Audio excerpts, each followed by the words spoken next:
Hello, all you cuties out there. Hope everybody's doing well today.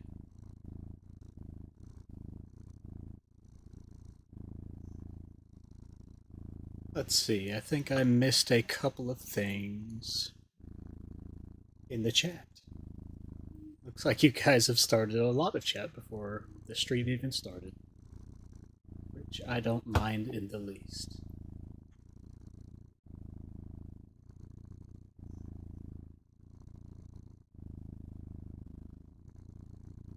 Uh, let's see, Lin Lin is being an adorable bunny. That's nothing new. She's always adorable. Let's see, Fenrir. Fenrir the Norse Wolf. Nice to see you here. Thank you for joining up. Phoenix says, I assume everybody here is adopted and welcomed as family. Well, yes, actually, that is true. You're all my sweet little bunnies, and I love you a lot.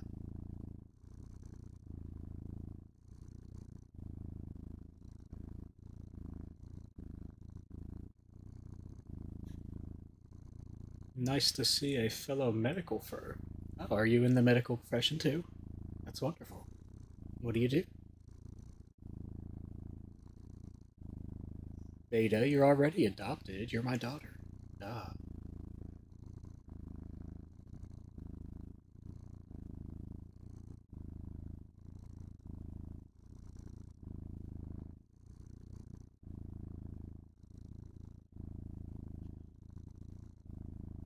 Oh, I see an A. That's wonderful.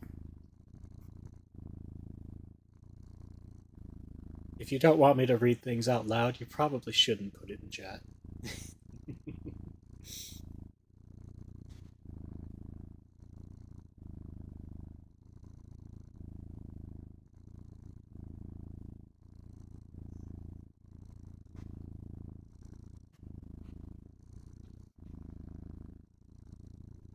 Might fall asleep soon. Aw, well, that's okay. The fact that you showed up for even a little bit makes me really happy.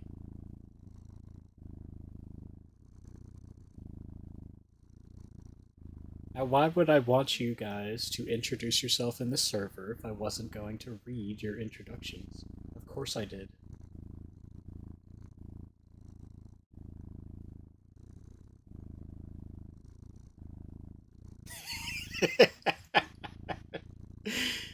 And Lynn is being funny again.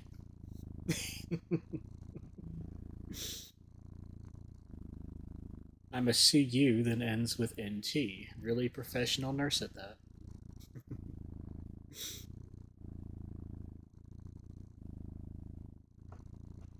Well, I'm very happy to see you all here, and very happy that you all decided to come watch me in my silly next playthrough of Slay the Princess.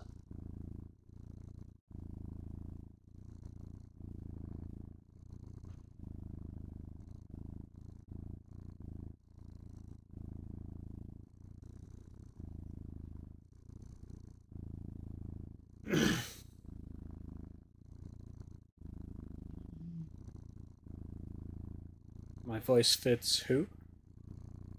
Who is Callum? I'm assuming that's a favorable.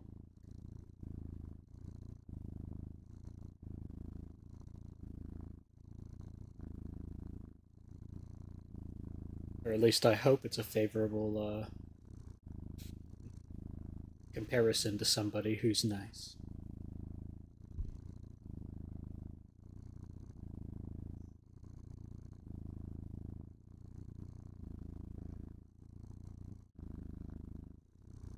Investing all my troints into gunny stats.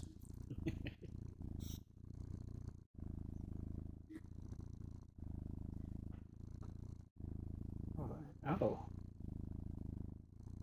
Well, it seems as though I've missed 2 new followers. I'm really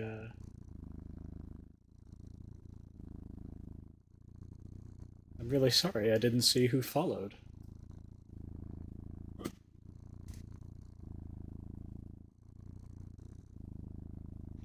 Let's see, I think Phoenix was one of them, because I don't recall seeing you in one of my streams before. In which case, welcome. Who's the other one?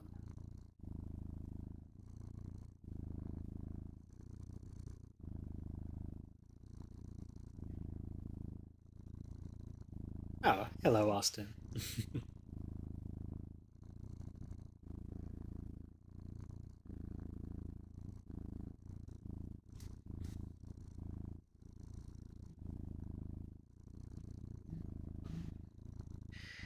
You guys make me feel extremely old.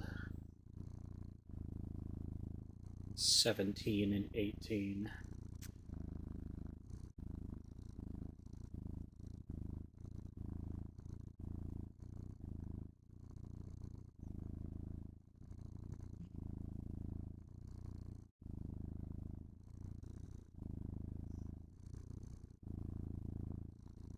I am very close to being twice your age. I am 34 years old.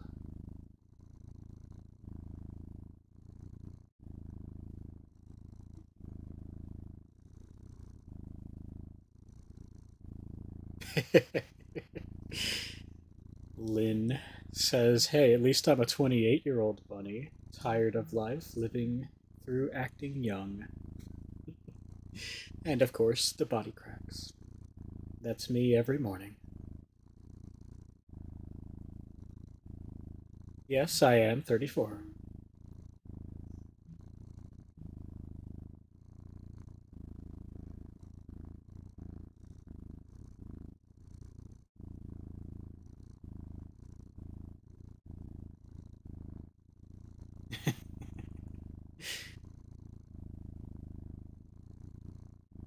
Wow. Sorry to disappoint if some of you thought I was very young.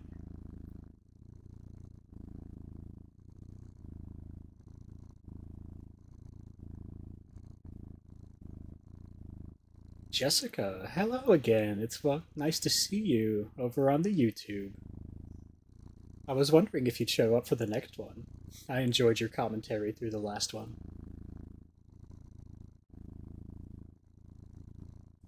Oh, I guess Daddy Sink is here to stay now that you know my name, now that you know how old I am, huh? Well, it's not like I mind that. I am actually a father in real life, so I guess I can adopt a couple of more.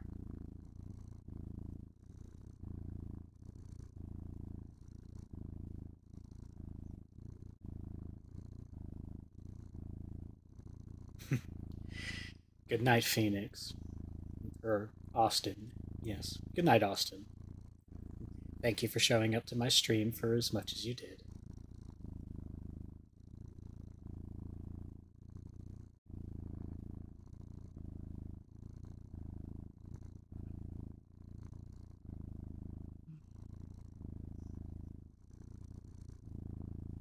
Yes. Before we start the game, I should probably stop my purring.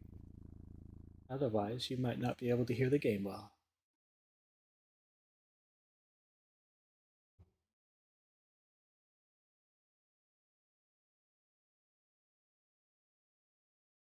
Fenrir or Fen?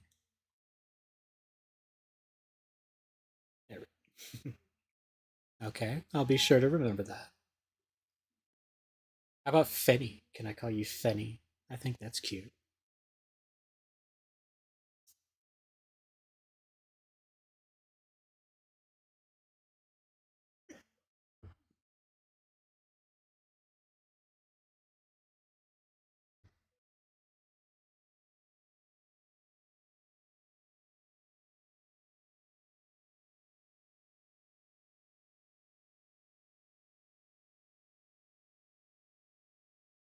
Fettuccine? Well, maybe, but that'd make me hungry.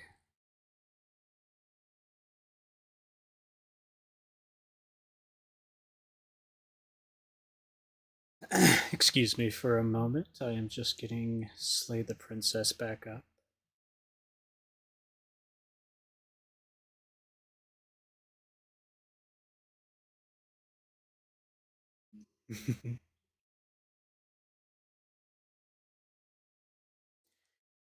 gonna be one hell of an explanation to anyone else in the car if you send me a message while I'm driving, Sync. Oh? Why is that?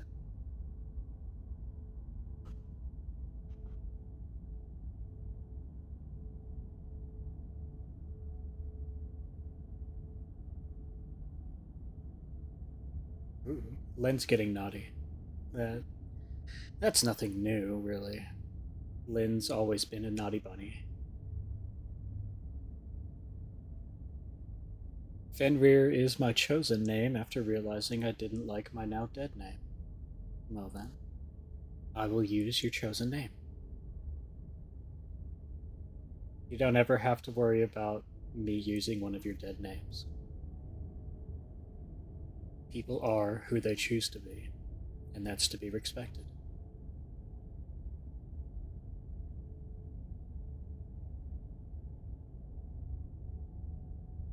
I wasn't admonishing you.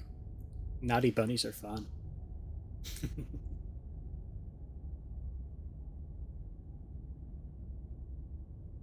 Well, yes. It is tagged as an 18 plus channel for a reason. Slay the Princess isn't exactly a.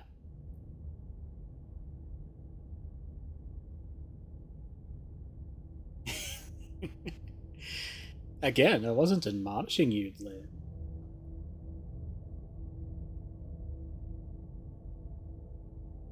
But yes, this channel is marked as 18 plus for a reason. We are not some place that shies away from saying things. Aw, maybe Lynn needs some help. You need to be called a good bunny. Told you're a good girl.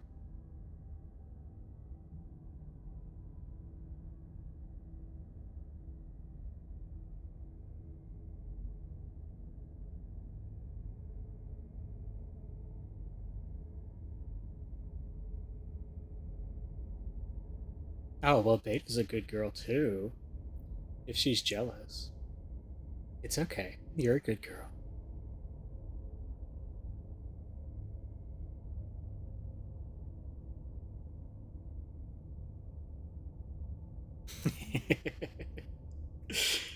Oh, you're so cute.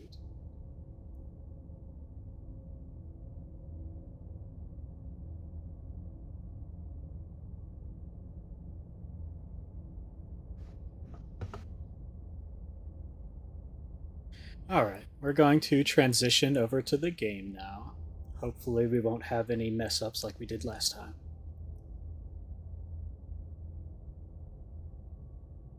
Oh, okay. I just realized who the other follower is, Piper Scarlet.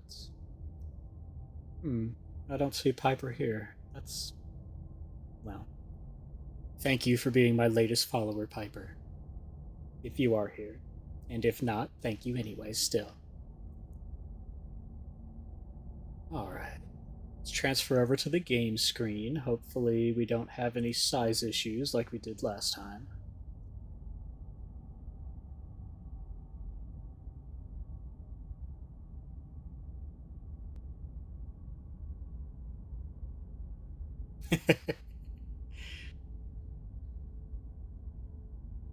Well, I'm making Beta keyboard smash. That's adorable.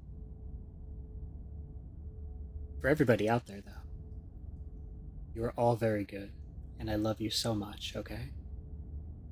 No matter what, you're worthy of love, you're worthy of being cherished, and you're adored very greatly, okay? Mwah.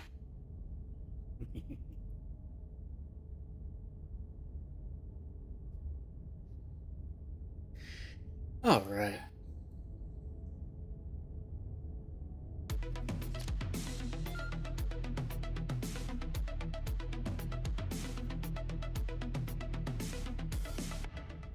Yeah, sorry, Jessica. I was having fun talking with my chat over on Twitch. But yes, we're getting started now. All right.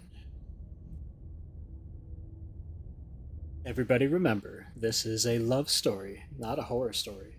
So even if she cuts off her own head, it's for love.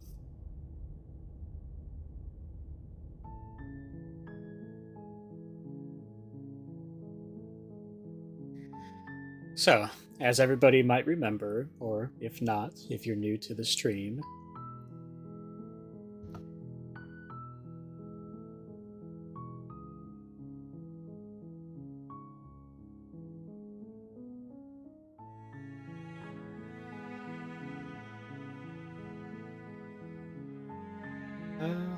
let's see, I just heard my new follower alert go off. Who was that?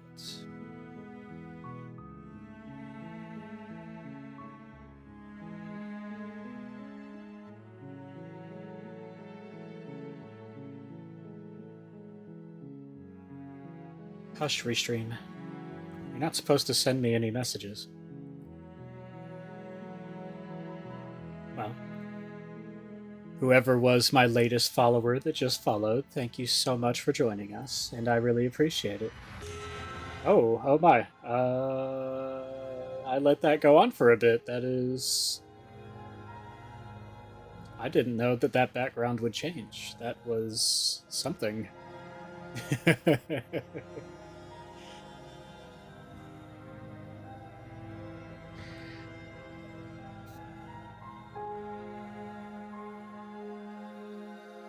Oh my.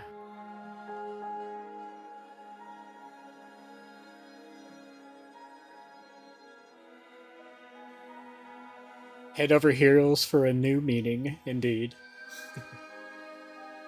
So, as everybody might remember, I made it through 2 lives and deaths last time. You're on a path, and I'm now back in chapter 1 for the 3rd time. Path is a cabin, and in the basement of that cabin is a princess. You're here to slay her. If you don't, it will be the end of the world. Beta says I was just handed pineapple juice because I was coughing so aggressively.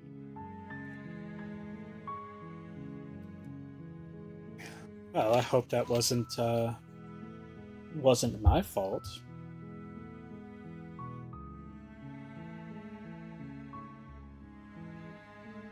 Alright, we have gone through all of these options before, so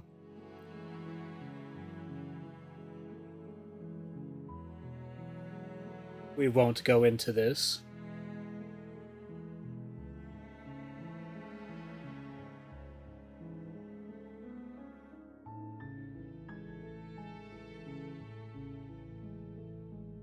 Oh yes, Beta is sick, Lynn is sick. Poor bunnies. Drakenhunter, hey Fox, not sure if you asked how I was doing, but I'm doing good. I was driving and my Bluetooth muted the stream once I turned the car on. Oh. I'm sorry to hear that, but yes, I am glad that you're doing well. Go through with this, right? She's a princess. We're supposed to save princesses, not slay them. Ignore him. He doesn't know what he's talking about.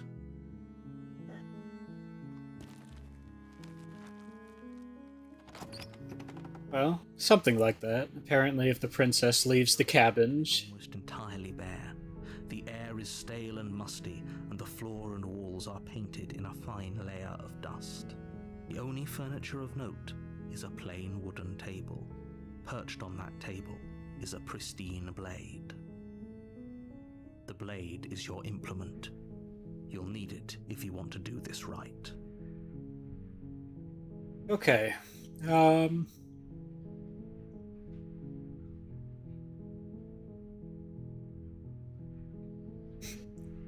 Lynn says, I'm not sure if I'm blushing or fevering. Either way, I'm all in. And Beta says, I'm sitting over here coughing my lungs out because I got fucking bronchitis. Oof. Sorry to hear that. Bronchitis definitely sucks.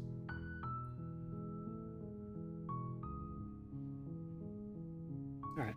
The last two times I took the blade, so this time I'm going to go down there without the blade at all. Let's see if something changes.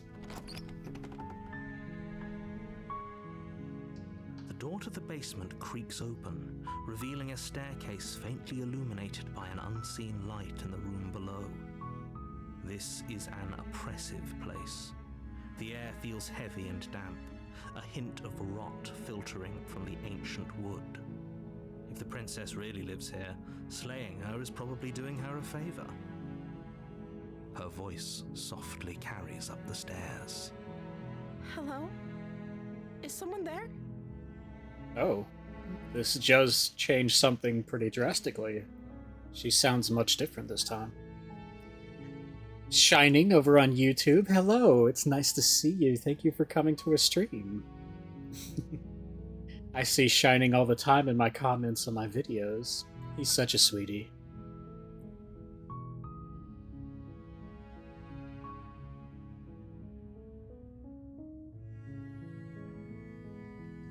Fenrir says, and as I'm Fenrir, I can start it, but I won't because I'm a pacifist. She doesn't exist. Source, trust me, bro. It's hypnotizing. It's the kind of voice you only have to hear once to remember it for the rest of your life. Don't let it fool you. It's all part of the manipulation. You're playing a dangerous game by coming here unarmed.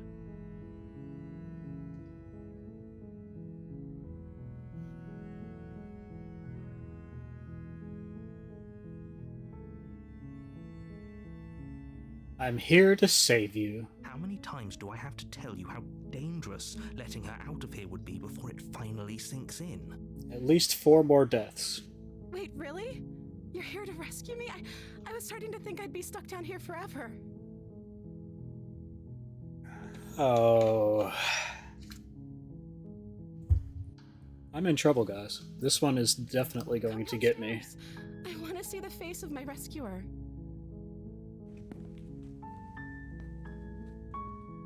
You walk down the stairs and lock eyes with the princess. There's a heavy chain around her wrist, binding her to the far wall of the basement. She's beautiful. How could someone like this be a threat to anyone? I am begging you to stay focused. There's a lot riding on you here. Shut up, narrator. I can't believe you're here. I've been waiting for something like this to happen forever. I hope you brought something to deal with these chains. Don't do it. If she gets out of those chains, we're all one step closer to the end.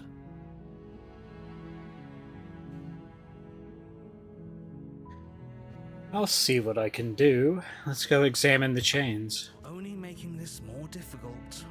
Thank you. Thank you. You're making a huge mistake. No, you're doing the right thing. You walk up to the chains binding the princess to the wall and give them a tug. They're large and heavy, far too solid for you to even imagine trying to break them apart. I'm guessing you don't have the key? Somewhere upstairs. No, I do not, unfortunately. Whoever locked the princess away down here intended for her to never see the light of day. They wouldn't have just left the key to her chains somewhere in the cabin.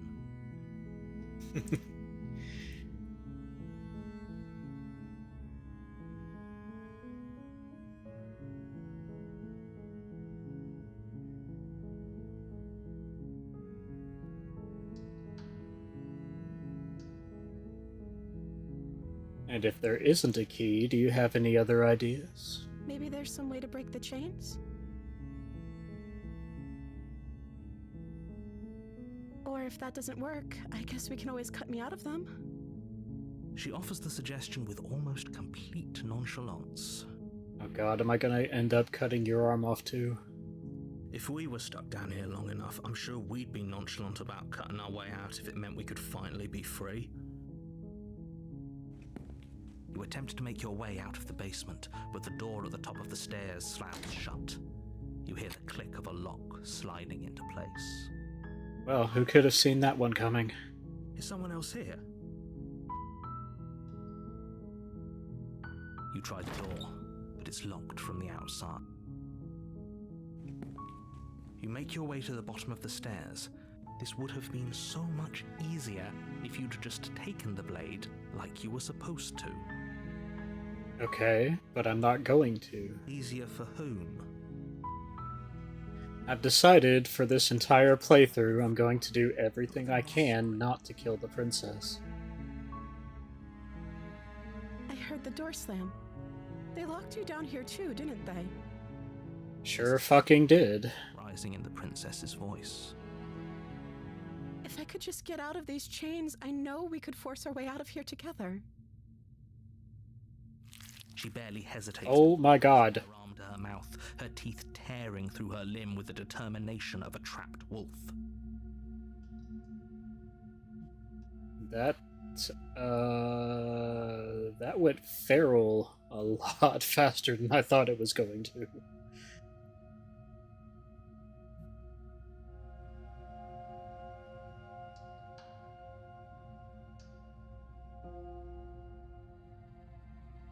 As she rips her flesh from her bone, a sound comes from behind you, the clang of bouncing metal. It's the blade from upstairs.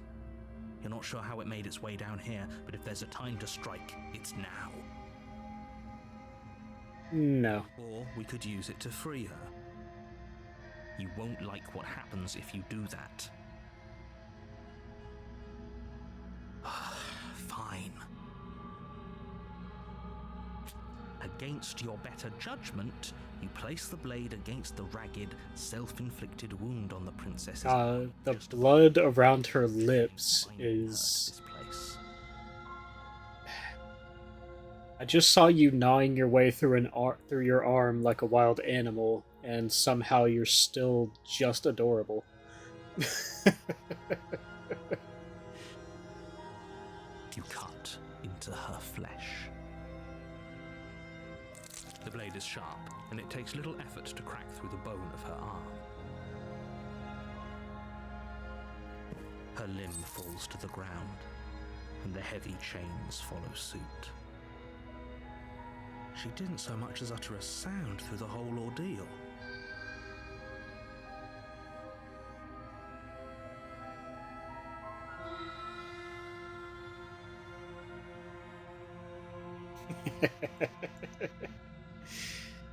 Lynn says, like an animal, says the furry, looking quite animal.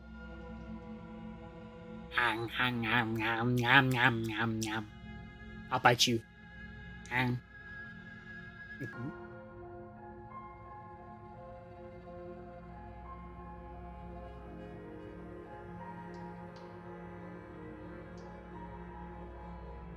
No, she didn't.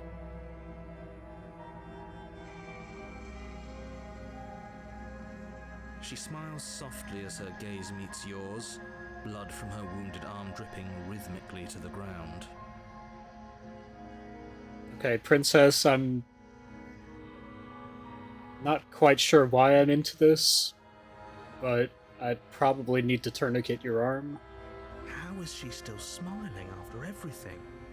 It's like she isn't even bothered by what just happened. Thank you. Now let's get out of here.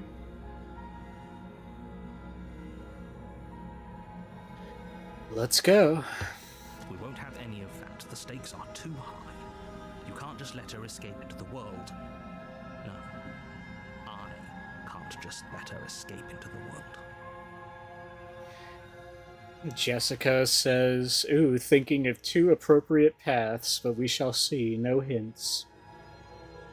As the princess approaches the bottom stair, I've already said I'm going to do everything I can not to ever hurt her. Wait, this isn't fair. You can't just do that. Especially not this one. Watch me. She's way too cute. What are you doing?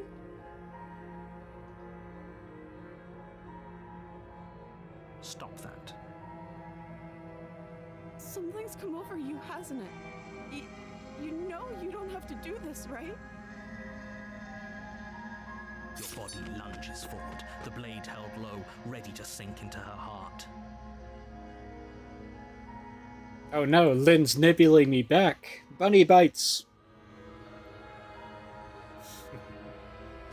But the princess dodges, stumbling back against the wall before the blade has a chance to connect. Okay, good. Phew.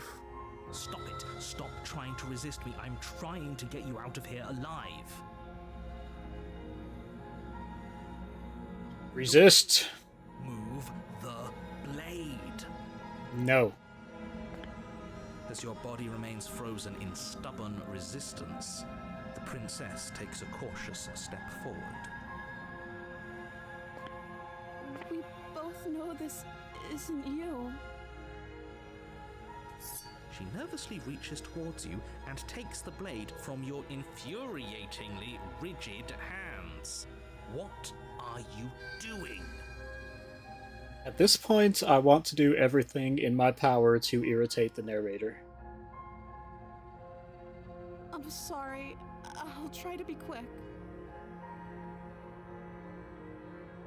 She plunges it into your chest, tearing through flesh and sinew. It is agony. But you aren't dead yet. Oh no! I'm so sorry. Okay, you could have aimed a little better. Stay strong. We can tough it out until it's done. For her sake. For her sake? Don't you start pretending that dying a painful death is some sort of heroic gesture. The two of you have literally doomed everyone.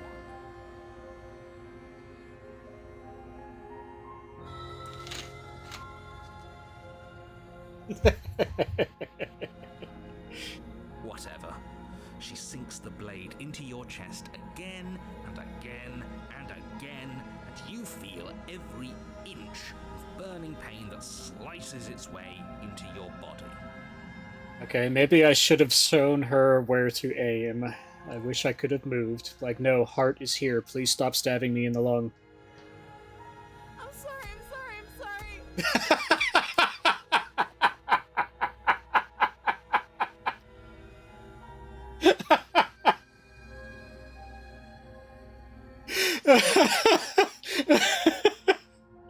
The panicked I'm sorry's as she's stabbing me repeatedly is so funny.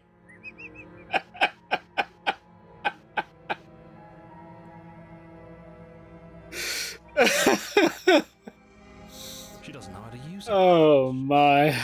That was fantastic. Apparently not, though it doesn't matter how sloppy her blade work is, does it? A stab wound is still a stab wound, and it won't be long before you bleed out. I'm so sorry. With one last thrust of the knife, your legs give out beneath you. You collapse to the floor, your blood pooling around you, your limbs unresponsive. The princess stares down at your ruined chest as tears carve rivulets of pink down her blood-spattered cheeks. It can't just end like this, right? It's fine, we'll be back later. Oh, that's rich coming from you. As much as I'd prefer for things to have gone differently, I can't deny the reality of what's happened. The two of you made your choice. It's over. Everything goes dark, and you die. Aw, she's still so cute, though. I can't be salty, she's adorable. Even after stabbing me, just look at that cute face. Can't be mad at that.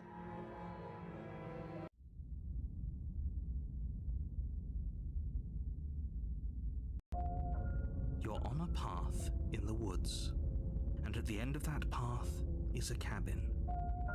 And in the basement of that cabin is a princess. You're here to slay her. If you don't, it will be the end of the world.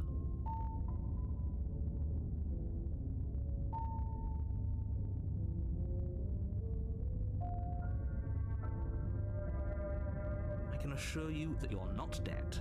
And to answer your second question, you're here to slay the princess. I literally told you that a second ago. If he doesn't remember what happened, then maybe it's best to keep it that way.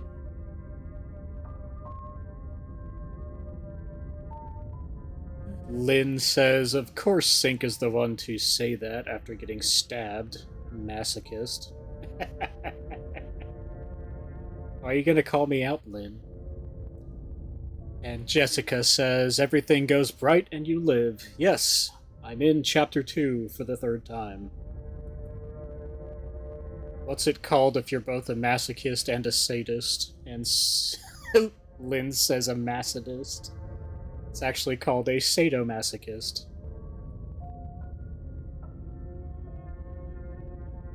Yes, he didn't approve of us last time, did he?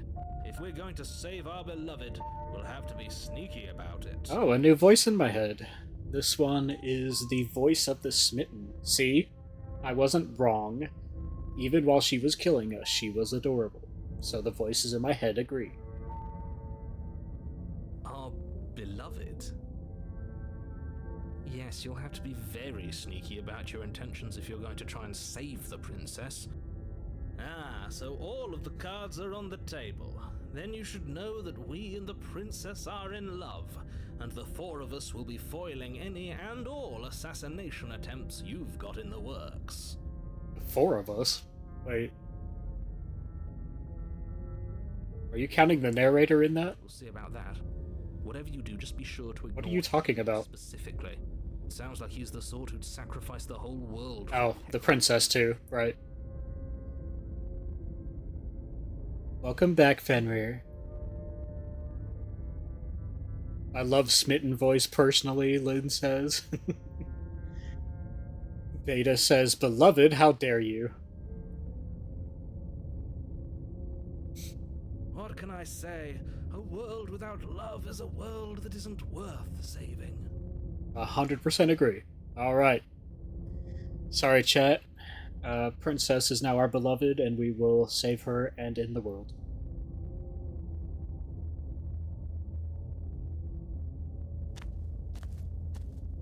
A warning before you go any further.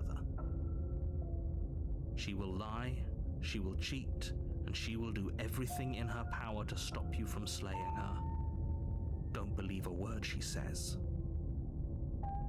We already told you we're not playing along with your little game. It's your lies that can't be trusted. Her beauty is the only thing in the world we can believe in. Damn, Smitten really is, he's going all in with this. I'm pretty sure he just likes the sound of his own voice. Oh, we figured out the narrator was the evil one from the beginning. I do, but I also speak from the heart. My passions are too great to be stifled. They must be expressed. Jessica says, aye, he is, although community is divided 50-50. Some love him or hate him. Still love the over-the-top.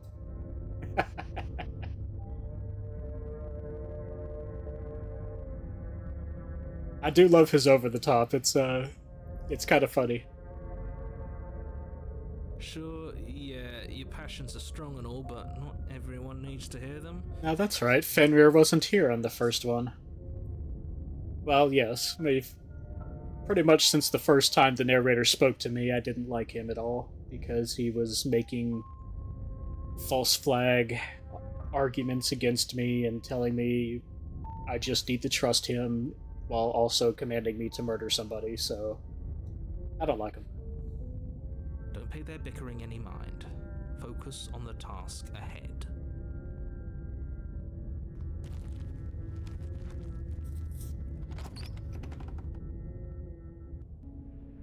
The interior of the cabin is clean and elegant, its stone walls draped in fine-threaded tapestries, a prison befitting a royal prisoner.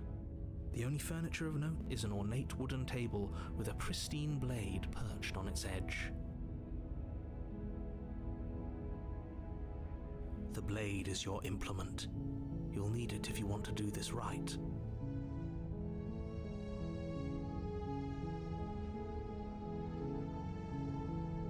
Oh, Fenrir's got to go back to work in 30 minutes. I'm sorry. I wish he could stay for the whole thing. Maybe you could keep me in your pocket and just listen. Alright, I'm going to keep trying to approach the mirror in these chapters, Basement door. It's a wall. There isn't much to see here. even though the universe keeps trying to down low to slow me. Mirror. Or at least it'll be a mirror once we wipe off that layer of grime.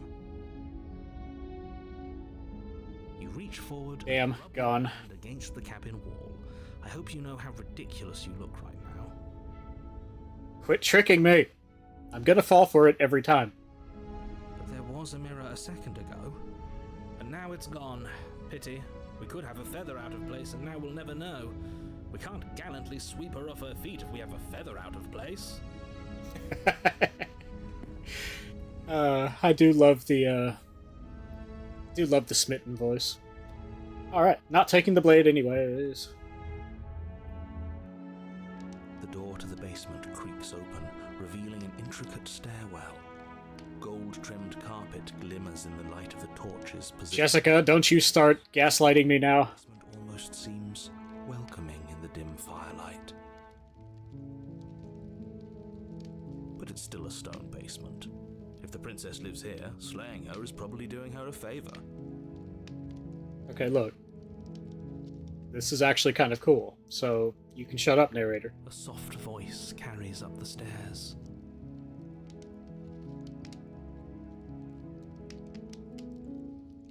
Beta says, I refuse to believe it's not Matt Berry. It actually isn't.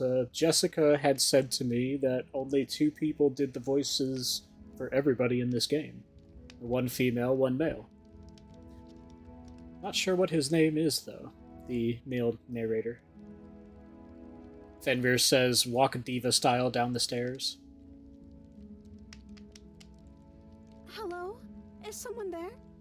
Oh, now Lynn's funny gassing me too. Her voice.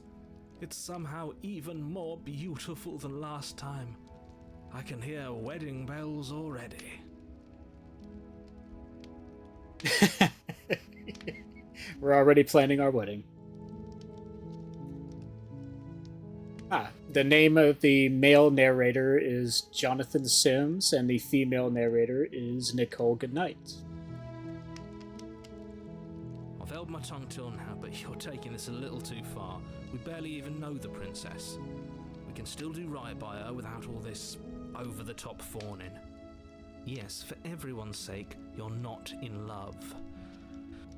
Just remember that her charms are all part of the manipulation. You walk down the stairs and lock eyes with the princess. There's a heavy chain around her wrist, binding her to the far wall. My love, we're here to rescue you from your unjust and foul imprisonment. Yes, my love, we are here. You know she can't hear you, right? She may not be able to hear my words, but surely she can hear my spirit.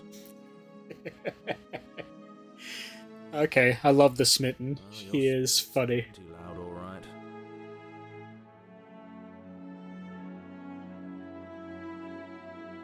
right. Lynn says, I thought Jessica was saying goodnight to a Nicole. I was looking for a Nicole on both chats. It's you, my dashing hero. I was so worried you wouldn't come back. Not my intrusive thoughts saying, throw her out the window.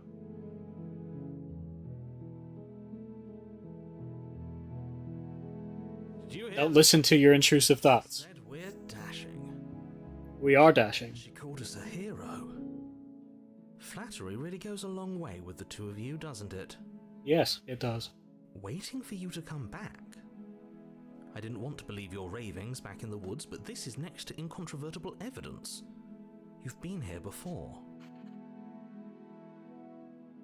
Jessica says there is a third voice, Amelia, who does the chanting and vocals and the music. Oh, so it's... Oh. See, I like Amelia. That music, the words, the soft voice, ah, beautiful.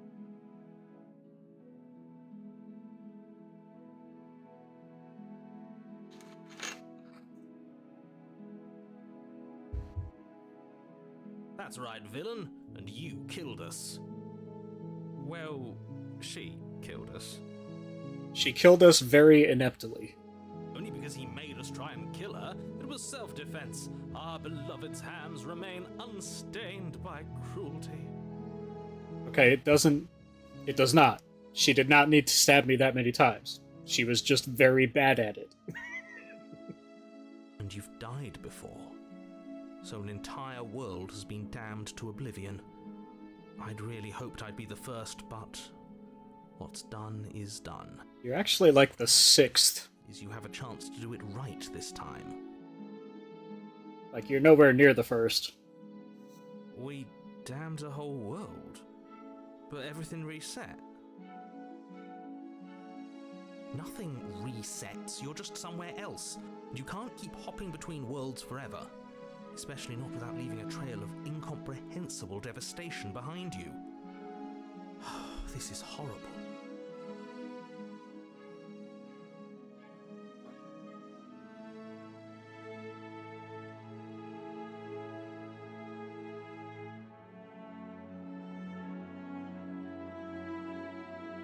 Let's see. I didn't bring a knife. Do I have to cut you out again? Okay with whatever you come up with. You can cut my arm off again.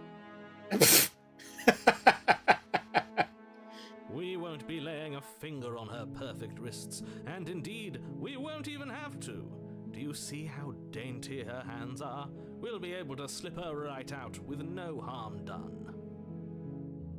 We will? What? No, she's a prisoner here. You can't just slip her hand through the chains. Why are you two arguing over the logistics of slipping her hand out of her shackles? She just said she'd be okay with any idea we came up with. Am I the only one here who thinks that's weird? Maybe she feels bad about how many times she stabbed me before she managed to kill me last time. She didn't care last time. Why should she care this time? That's our stoic, smiling angel.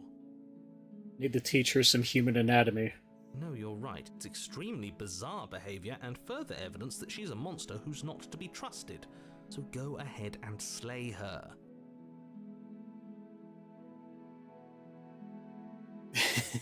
You can cut my arm off again? Sounds so eager, right? Oh, what happened after I died? You died, and now we're talking. Thanks. That's, But before we started talking, did the world end? Did you end the world? I don't know. Was I supposed to have ended the world? Would that have made you happy? Isn't that just like our darling princess? She wants to make us happy. My heart melts further with every word that passes through her beautiful lips. I don't like the direction this is going. I don't like this at all. Are you listening to her? That's a confession.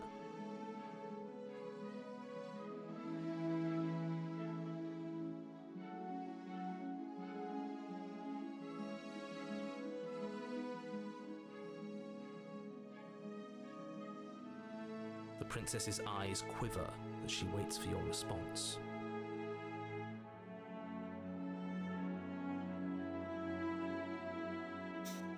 Draken Hunter says, I like to imagine when the Smitten talks, our character is doing that one Shrek face. Smitten absolutely glazing right now. I didn't end the world? I didn't end the world. She's clearly just saying what she thinks you want to hear. Or she's innocent. How could a beauty like her be capable of ending the world? It's not rational.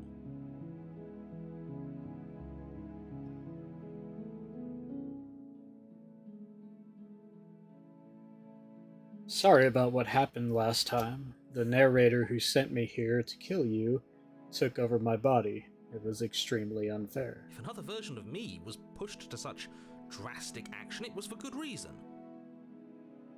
That's okay. You were just doing your best, and that's all that matters. She took that in stride. To a surprising extent. An almost unsettling extent, actually. That's because she's perfect. Oh, I don't like the direction this is going at all. Do you think she has someone like him telling her what to do? She doesn't. There's no one else like me. I think he's right, because I like it better if she doesn't have some horrid little voice like him, always trying to drive her to violence. Alright, let's rescue the princess. I can't let you do that. If you take another step towards the princess, You'll what? Take over our body and force us to try and kill her? I would if you had a weapon. Not on my watch, villain.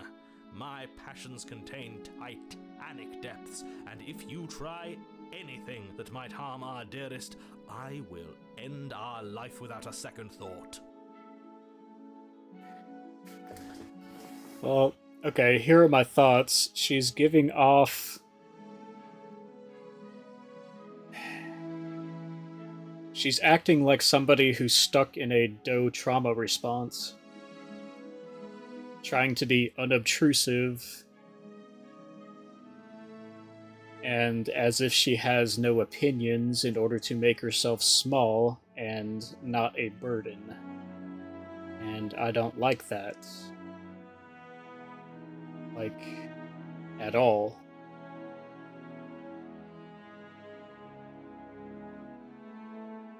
You wouldn't. I would.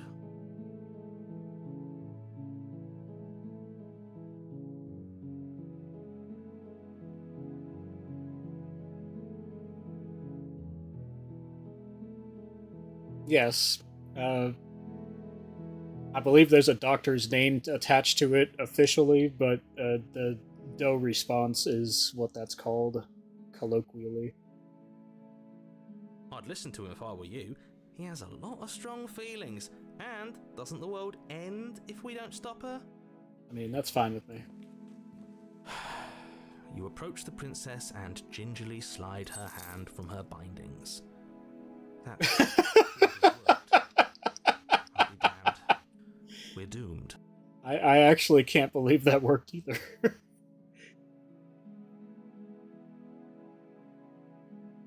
I can't believe it. But I guess I have to. I told you, there's no life more worth living than that of a true believer. I'm free, and you're not trying to kill me this time. Thank you. Thank you so much. The princess jumps up and smothers you in a joyful embrace. Ugh. If only you had a weapon, one slip of the wrist and your pristine blade would be buried in her back and everyone out there would be saved. Luckily for Mr. Romance, we don't have a weapon. They didn't bother size checking the shackles, right? Who needs a weapon when we have the power of love on our side? Don't worry, guys. I'll take him out with the power of friendship. And this gun I found. What do we do now?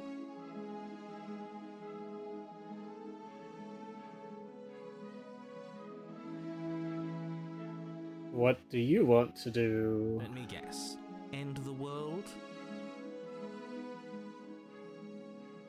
Spoken with the rank cynicism of someone who has never felt love in his heart. I don't actually know. Nobody's ever asked me what I wanted before. She doesn't even know what she wants. You may have had her all wrong. What if this whole thing is just a misunderstanding? What if she doesn't want to end the world? See, that response adds to my trauma response scenario. Nobody's ever asked me what I wanted before. She's trying to make herself seem the most agreeable because in her mind I tried to kill her last time because she was a burden. which caused her to get stuck in this dough response, trying to make her seem as little as of a burden as possible. I kind of hate this. This is terrible. I don't like it at all.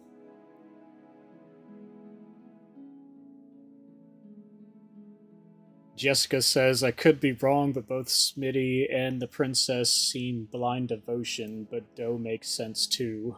Well spotted. I mean, I could just be overly psychoanalyzing this. I have a lot of training in psychology. You're so gullible. Is the only thing you've ever doubted the actual truth? I doubt everything that comes out of your fucking mouth. You're annoying. I think I want to leave. And I think... The princess closes her eyes in deep reflection. And then she shrugs. I don't know. What do you want to do? This is hurting me more than being stabbed.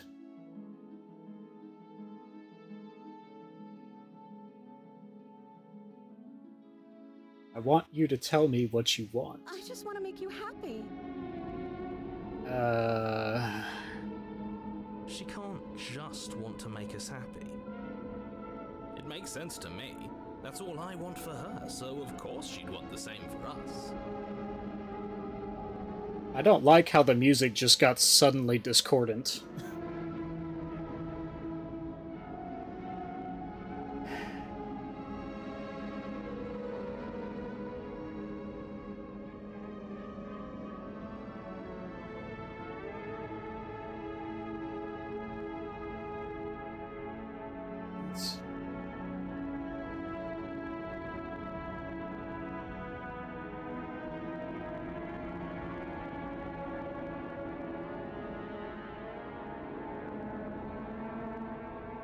But you need your own thing. You just met me. You can't base your entire happiness around me.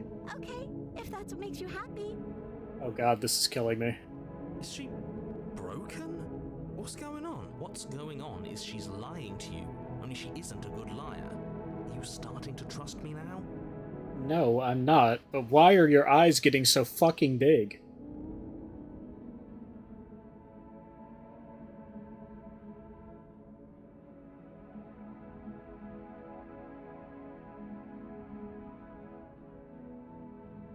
I just want to make you happy. Oh my god. She's getting less detailed now. This is... Okay, this is disturbing. This isn't right. I don't know what's going on, but this isn't right. This is incredibly disturbing. I fail to see the problem here. She's just sweet on us. You don't have to act like it's a big deal.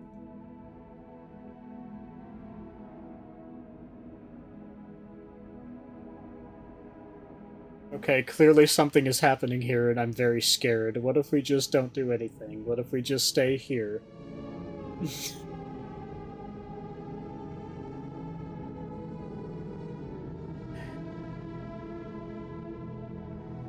I want to go through the explore options, but I'm also kind of scared about what lays down those options.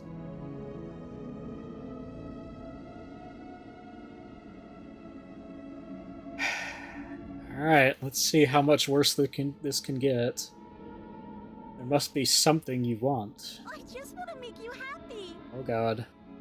Is it just me, or does it feel like we're alone right now? Like we're the only ones here?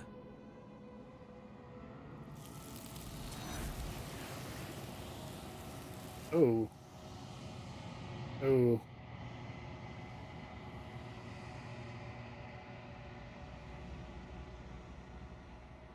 You don't get the chance to ask another question, nor will you ever. It's time for you to leave. Memory returns. No. She was our perfect match. Damn. I didn't know that was going to happen. I wanted to see what happened if I took her outside. She's gone. Where does she go? Should we try and find her?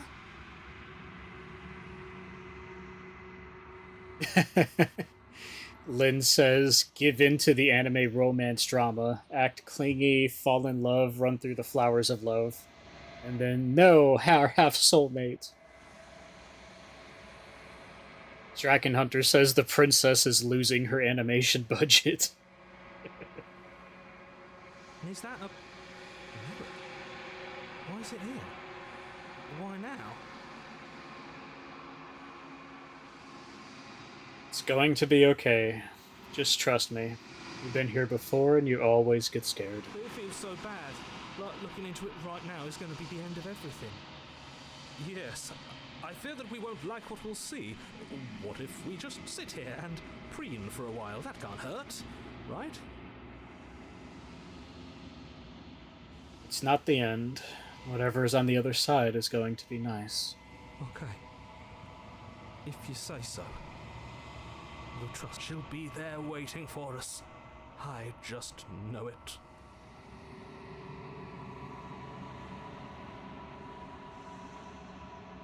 You approach the mirror.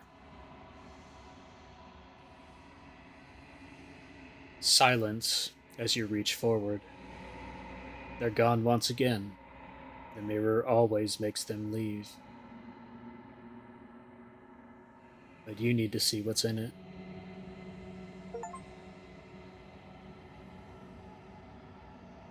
You've withered.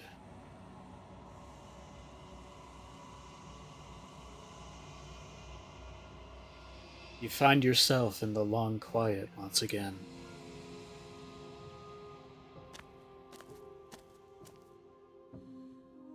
You are at the cabin.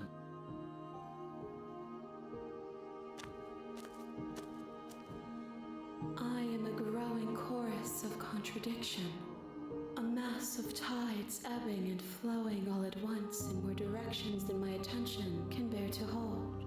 To look at any one is to shift them all into something new, and to look away is to reshape them yet again.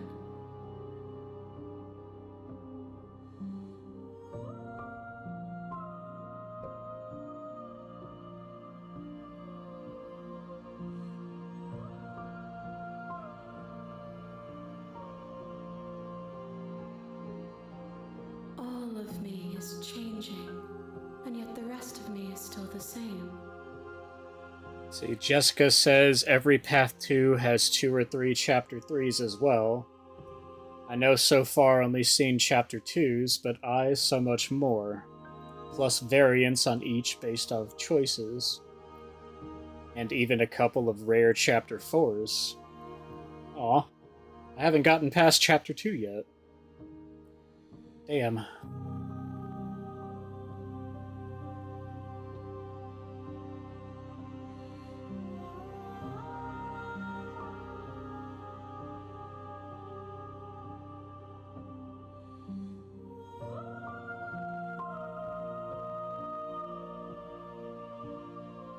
Doesn't matter how many times I go back, at least one of us always hurts the other. Doesn't that change you? Doesn't that make you worse? It changes me, but it doesn't make me worse, nor does it make me care for you any less. Does it make you worse? Do you resent me?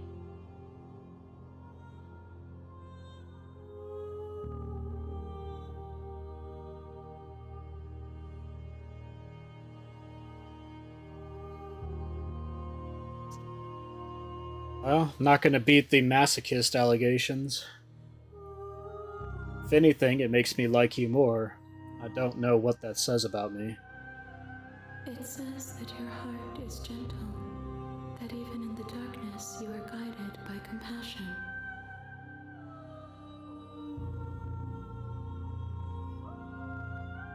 Shut up, Lynn. You're not supposed to call me out.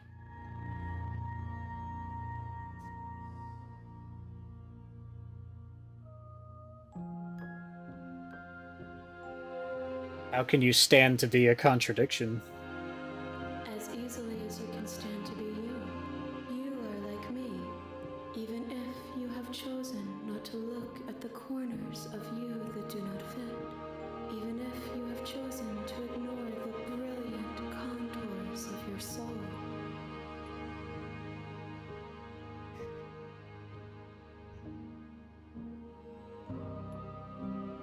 Well, that was sweet.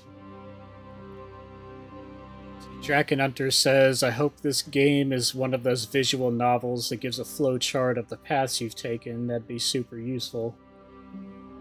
I don't know. Maybe. We'll have to wait till we get to the end game, I guess. Daddy's you while getting masochist. Shush!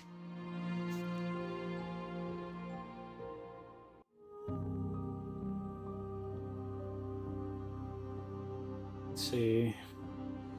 Can't be a contradiction. Contradictions don't exist. Well, that's not exactly true, but... And yet my waters flow and my streets bustle. There are no words that can describe me into non-existence. There is no logic that can bind my multitudes. I am everything that you have known me to be, but I am also none of it.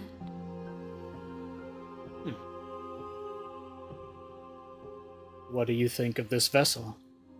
This one is a reflecting pool of desire unfulfilled. She will make for a pliant heart. Do not mourn her. She has served her purpose. I do mourn her, though. That was... Psychologically, that was one of the worst ones. Like, that one hurt my heart.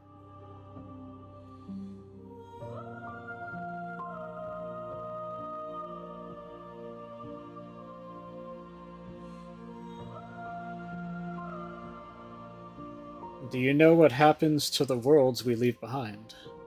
My perspectives are shadowed. You have seen what I have seen, just as I have seen what you have seen. The angles of my vantage do not offer me hidden truths, and my attention is turned inward, except when you are here with me.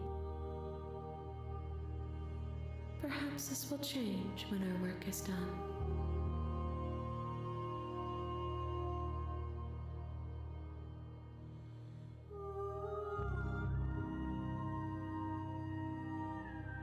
Have you figured out what you'll want when we've finished? The desires of my multitude thrive in endless competition with themselves, but none of them rise above their dance to influence me. I yearn for what I have always yearned for, our awakening. Other desires shrink in the light of knowing you and knowing me.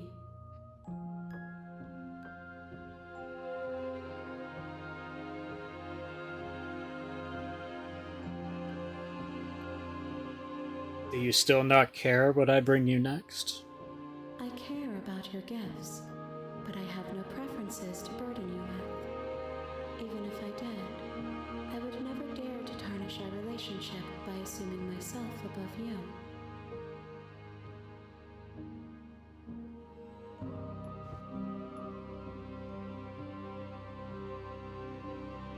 Oh, hello Fenrir, over on YouTube now. I'm glad you could stay with us. So you don't have any preferences? No, I already asked that before.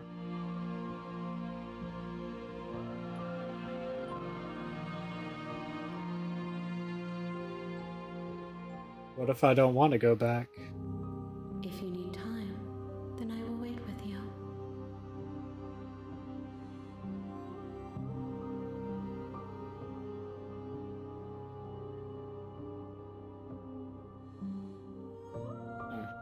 An interesting choice.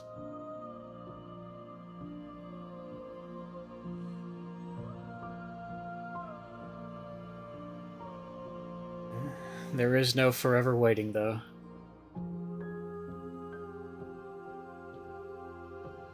I'm ready to go back. I will be here when it is time for us to meet again.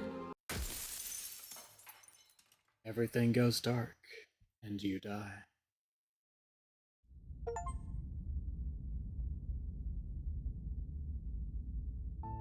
Bring the path in the woods, and at the end of that path is a cabin, and in the basement of that cabin is a princess. Her name was the Deconstructed Damsel. I hate that so much. You're here to slay her. If you don't, it will be the end of the world.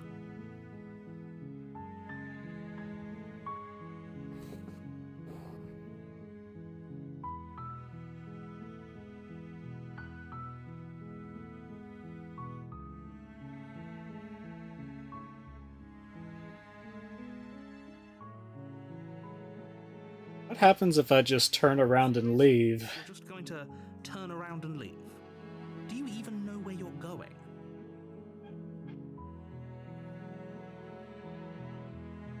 Fenrir says, I don't like the hands on the neck. It looks uncomfortable. Well, yeah. I wonder if her losing details symbolizes reality breaking apart. I don't know. That was... I kind of got the impression that what that meant was the more you asked her about what she wanted, the more she panicked. Because she didn't know what she wanted.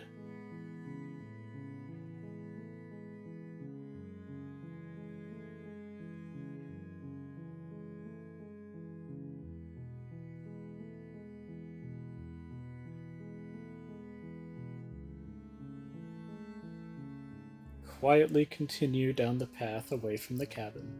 Fine. I suppose you just quietly continue down the path away from the cabin. Good. What we're being asked to do here is wrong. Better to wash our hands of this whole situation than to take part in it. He would hate that, yes. Ignore that annoying little voice. He doesn't know what he's talking about. Like I said, I want to do everything possible to annoy the narrator. That's strange. It looks like this path Oh, you asshole. leads to the cabin.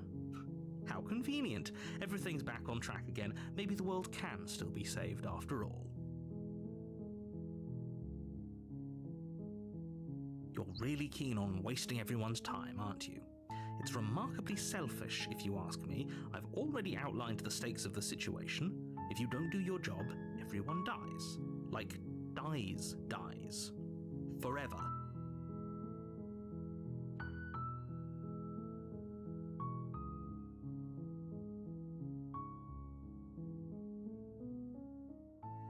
I mean, I feel like this is fair. Maybe everyone should die. It's what they get for dumping me in the woods and asking me to kill someone for them. When I said everyone, I meant everyone. That's a pretty large group to just condemn to death over a single princess. And, last I checked, you're part of everyone too, so if you think about it, walking up to that cabin and slaying her is really in your best interests as well. Okay, but I'm also walking away. Trek back down the path you came. Oh, would you look at that? You're God on the damn cabin it. Again. Now, I'm not normally one for superstition or astrology, but I have to say, it seems like the universe itself is doing its best to bring you to your fated confrontation with the princess.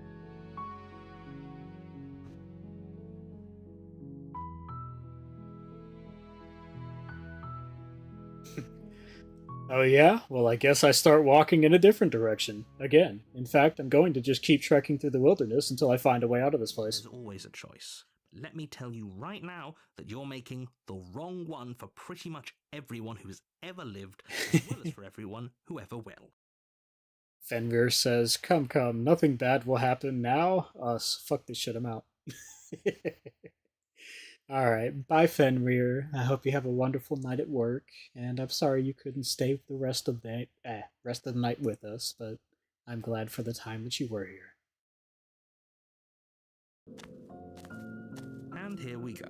As you trudge into the woods, something strange starts to happen. At first, it's little flickers out of the corner of your eyes. Glimpses of familiar wooden structures through the leaves. But as you focus on your surroundings, you start to realize that those flickers weren't just a trick of light. What the hell? In every direction, there is a path and a cabin. And not just a cabin, the cabin. An infinite fractal of paths and cabins desperately trying to draw you back to where you need to be. I hate how reality itself is just gaslighting me into this. Wait, It's like, oh yeah, walk up the path, but you can't walk away from the path. No, no, no. The path has always been there, and you're going towards this cabin, no matter which direction you're actually heading. but you're too stubborn for that, aren't you? It doesn't matter how many paths or cabins appear around you, you're just going to do whatever you can to shirk your responsibility because you care more about irritating me than you do about the fate of the world. You know what? That is the first thing you've said that I agree with. Yes, I do care more about irritating you than the fate of the world. This is my one and only purpose in life, is to piss you off. You've doomed us all, you know that, right? But of course you do. Otherwise you wouldn't just wander off into the forest in search of certain death. You lose track of just how long you spend aimlessly tromping through the wilderness, but it's not like any of that time spent lost in the woods really matters, because it isn't long before the world ends and everyone dies. Cool. Wait, what? You're on a path in the woods, and at the end of that path is a cabin. And in the basement of that cabin is a princess. Holy crap, that was an actual chapter 1. I thought I was just screwing with the narrator.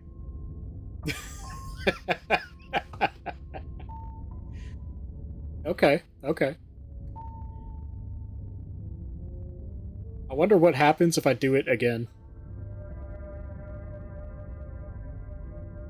I'm gonna do it again, guys. You're here to slay her. If you don't, it will be the end of the world.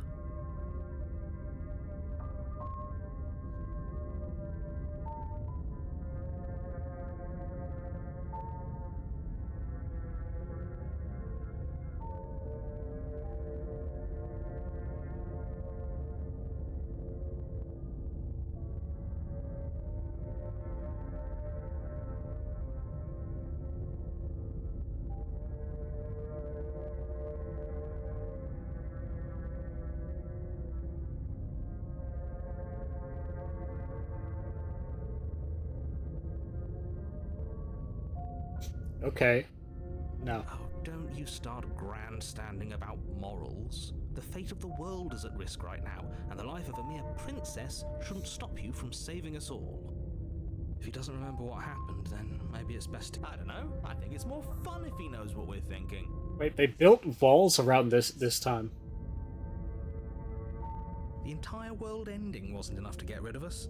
I don't think there's much he can do other than object. I wonder what else we can do to ruin his day. Right? If by ruining my day... Oh, I have a voice in my head that specifically... forever, then yes, I suppose there are plenty of ways you could pull that off. There's a voice in my head now that is specifically geared for irritating the narrator. I love this new voice. The Contrarian is my favorite voice. We should be careful. For all we know, we just got lucky. The world hasn't ended yet, and you are never going to slay her with that attitude. Stuff those pathetic little voices to the back of your mind and stay focused on the task ahead.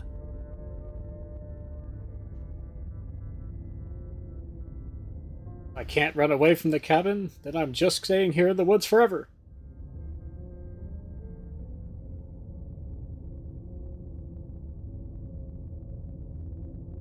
Wait, I kind of want to... Those walls weren't here last time. You can't just force me to go to the cabin. What are you talking about? I'm sure those walls have always been there. It makes sense if you think about it. If there weren't any walls in the woods, someone might have gotten lost. Or, heaven forbid, someone other than you might have stumbled onto the princess. What? Okay. You have already committed to my completion. You cannot go further astray. What?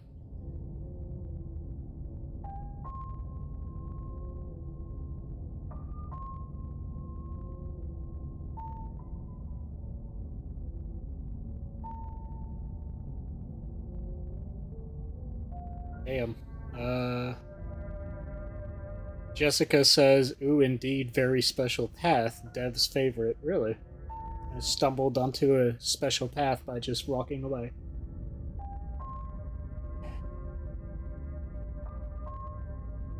Yep, okay.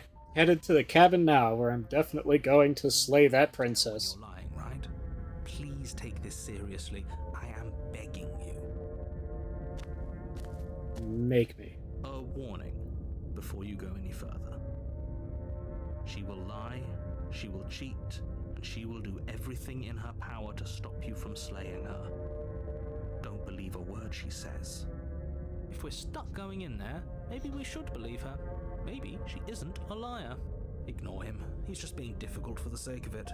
I know, I like him. Let's keep an open mind. The cabin interior is wrong. A confusing patchwork of many cabin interiors, all projected across what's almost the same space. But it's all shifted.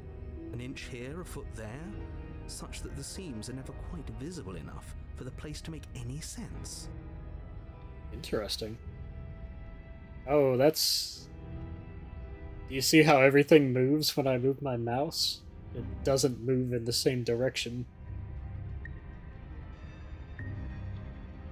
That's creepy.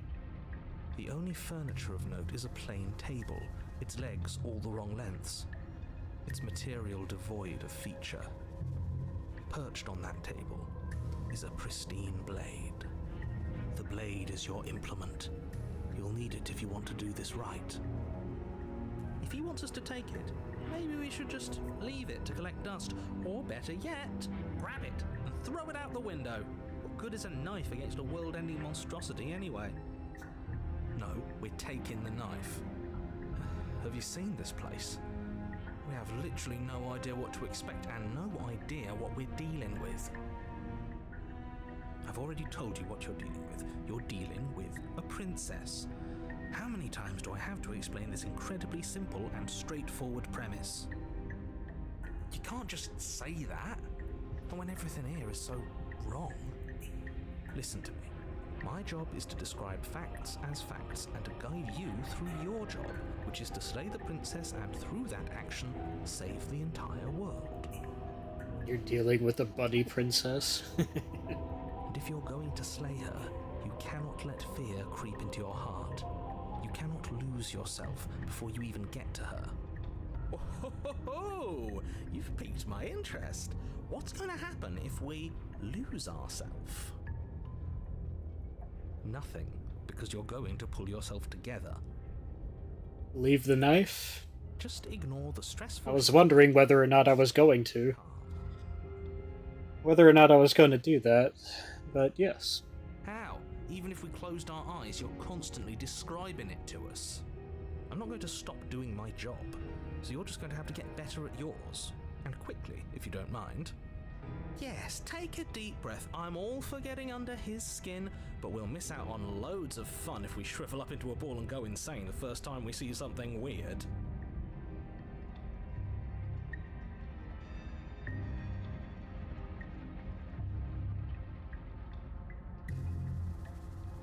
Ooh, but Jessica is saying to take the knife. And I believe she's a really big fan of this game, so I think there's something special that'll happen if I do. What you're seeing here is obviously real. Just accept it and go with the flow. It really isn't hard.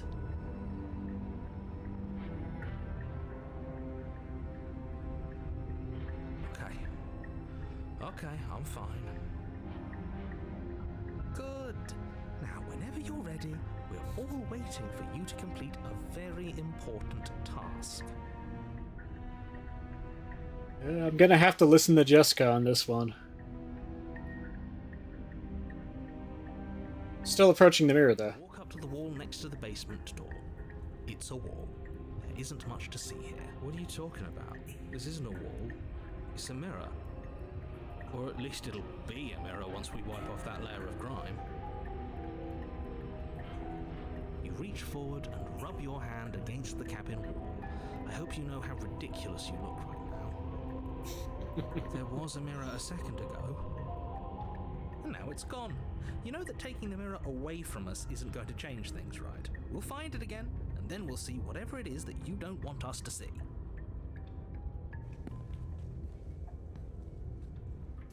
You take the blade from the table. It would be difficult to slay the princess and save the world without a weapon. Okay, fine, you took the knife, but you really shouldn't hold it like that. How are you supposed to hold it? The other way, thumb at the bottom, will look much cooler and more serious if we hold it with our thumb at the bottom. I enjoy the contrarian.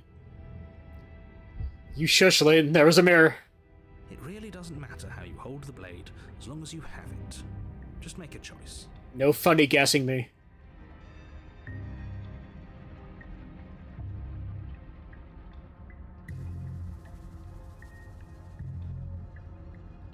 I'm gonna hold it the other way. You switch your grip on the blade. Congratulations. Yes! Isn't this so much better? Okay, fine. You're right. This does look a lot better. It really doesn't matter. Just get on with it and deal with the princess already.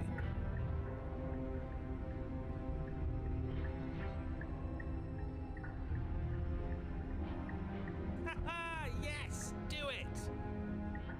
Seriously.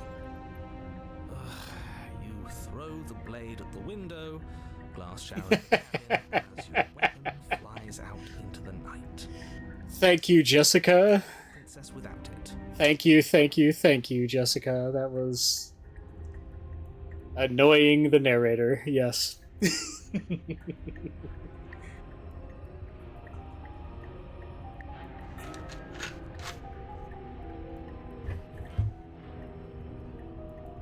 Hey, Nova. It's great to see you. Thank you for coming to the stream. I'm doing great, and how are you? We'll be fine, don't worry about it. What's the worst that could happen? The world ends. Been there, done that. I'm not so sure. This place is already messing with my head. It would be much better if we had a weapon.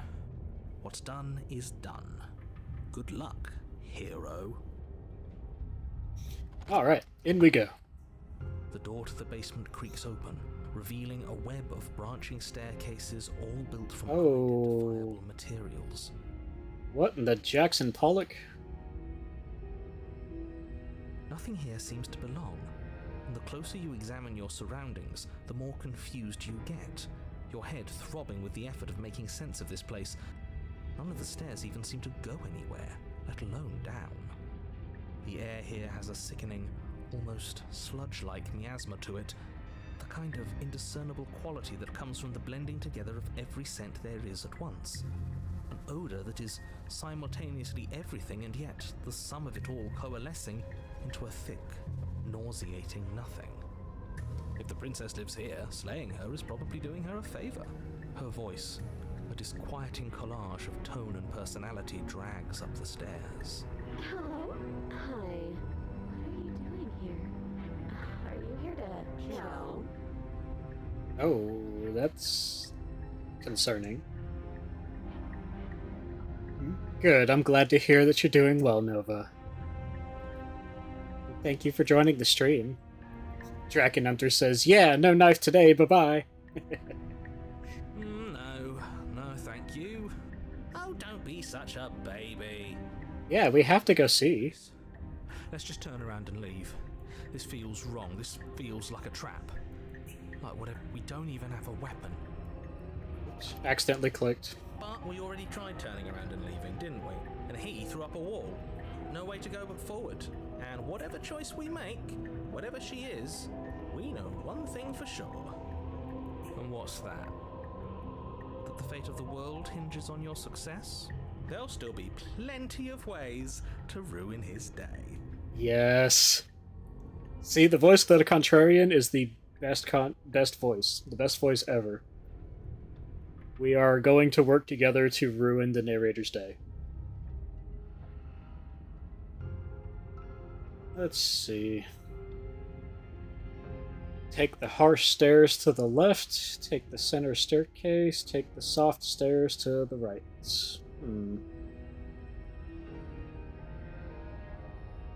Is it wrong I find this version of the princess's voice hot? It's probably your monster fuckery talking.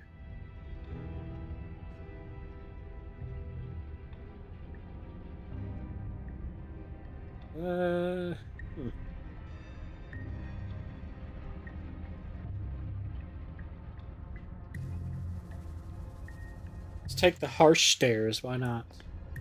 You step to the left. The path is cruel against your feet, the impact of each step sending pulsing vibrations up your legs, until there's nothing left in them to feel.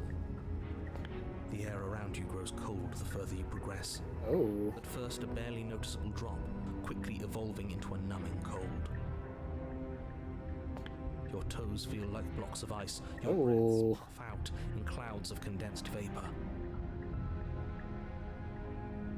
Well, this is rapidly becoming not great.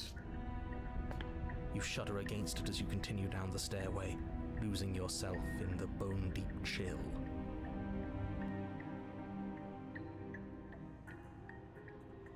You slowly lose sense of yourself the further you go.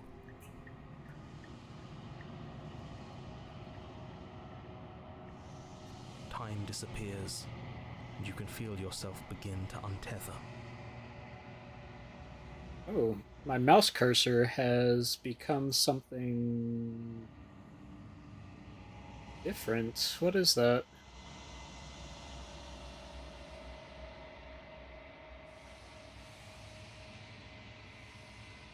Looks like a chicken head or something.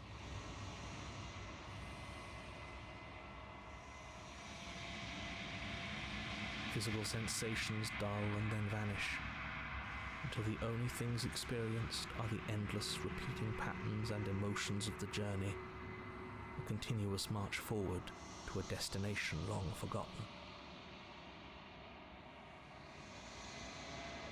Consumption and betrayal, skepticism and blind devotion, rivalry and submission, terror and longing, pain and unfamiliarity. And at the heart of it all, an emotion that can only be described as... Are you just going to stand there? Oh, what the hell?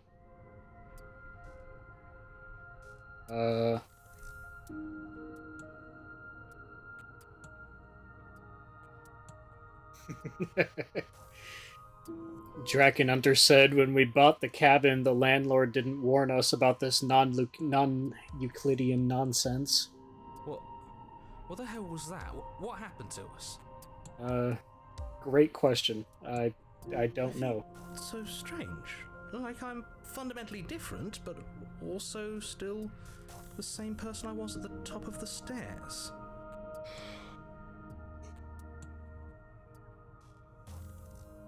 Oh well, that was a trip, but now it's over.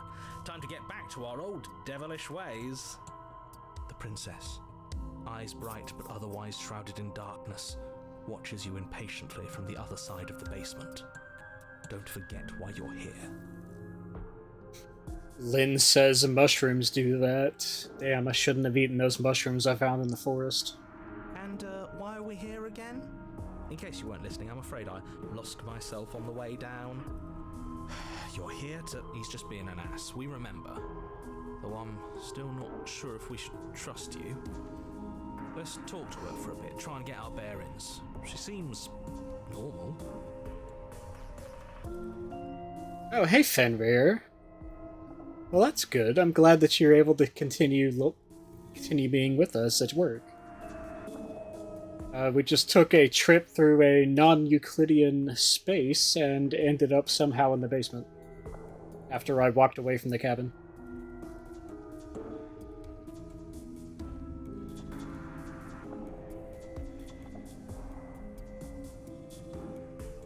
You're the one wearing the collar, Lynn.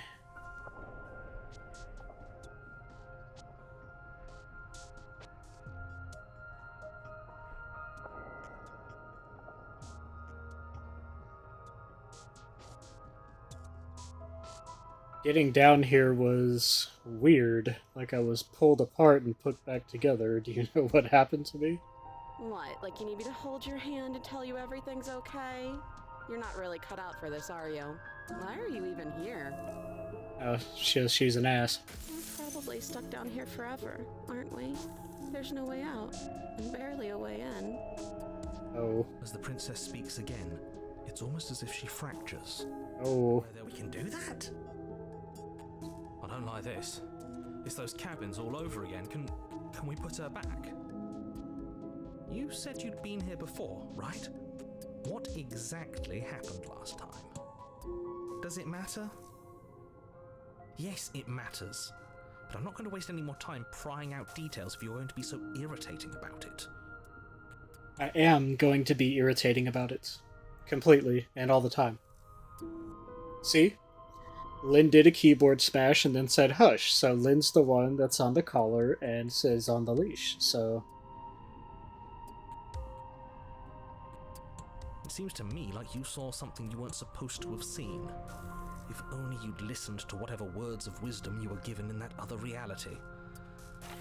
But what's done is done, isn't it?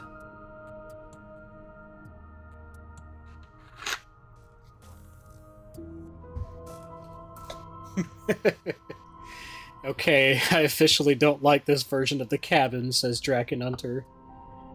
I'm not too great about it either, but I'm kind of happy because I'm also very much annoying the narrator, so... Whatever you saw last time, unsee it. Whatever thoughts weaseled their way into your head, unthink them. If it's not already too late. You have a job to do here, and you need to do it now. Lynn, do I need to put you back in your kennel? Ooh, new plan. Let's see if we can make even more of her.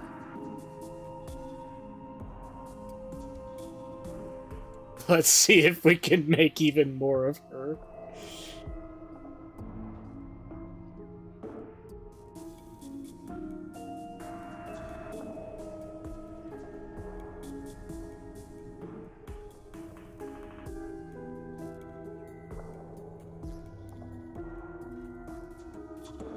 There's more of you now. And what's that supposed to mean? Are you trying to get under my skin? I don't feel like I've gotten any bigger. There must be something wrong with you. I'm the same as I was a moment ago. Oh god, we are making more of her. She fractures again.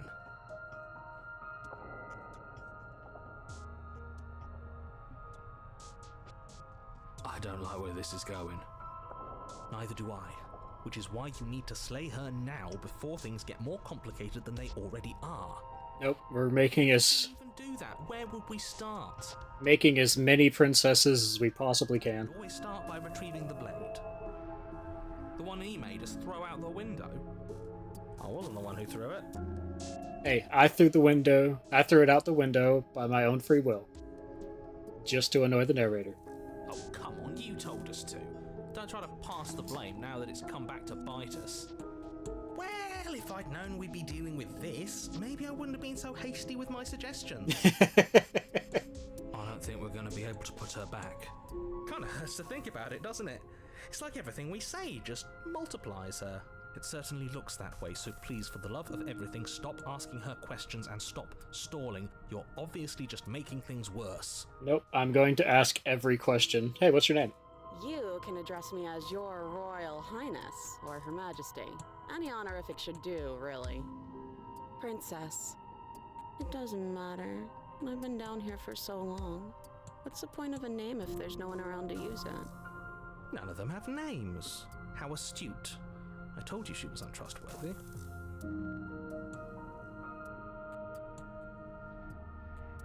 For all I know, you're locked down here for a reason. Do you know why you're down here? Maybe it's because I'm dangerous. But you know, right? You have to know. You're the only other person I've ever seen. Or at least the only one I can remember. Don't give me... Don't be coy. Whoa. I know why I'm locked away here. I'm a monster. And the second I get out of this place, I'm going to end the entire world. Whoa. Okay, this was fun for a bit, but we can't even really interact with her, can we? What's the point of asking questions if all we're going to get is a million answers? Because this is fun. Can't even follow what's going on anymore. We need to get out of here. This whole place is making me itch. If I let you out of here, what are you gonna do? I don't think what I'd do really matters, does it? I just want to live my life. I'm a prisoner here, and whether or not you shoved me down here, you're practically my captor at this point. Anything I'd say is tainted by that. Besides, you already know what I'm going to do. If you want to put an end to me, then put an end to me. The depressed one is very depressing. Not a single real answer. At least aside from Miss Blood and Destruction, it's infuriating, isn't it? Whose buttons are there for us to press? Whose skin is there for us to get under? Not exactly how I'd put it, but I don't disagree. There must be something we can do. Asking questions just seems to make things worse. The Contrarian is my favorite voice too. I like him the best. He is great. This is reaching its breaking point. If you don't act now, there will be nothing in here but her. Take a deep breath and focus up. You can do this. But how do we decide what to do? Can there even be a right choice when all of them are so different? Stop overthinking it. Your drifting thoughts have clearly been part of the reason this situation has gotten out of hand. If you're trying to do the right thing, there's only ever been the one option, and that option is slaying her. Just do something. Do anything. Do all of it, if that's what you want. This place is hell, and it's only getting worse.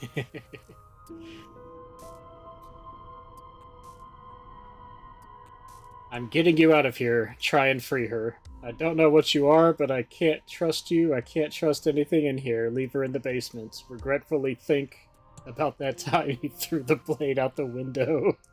Wait,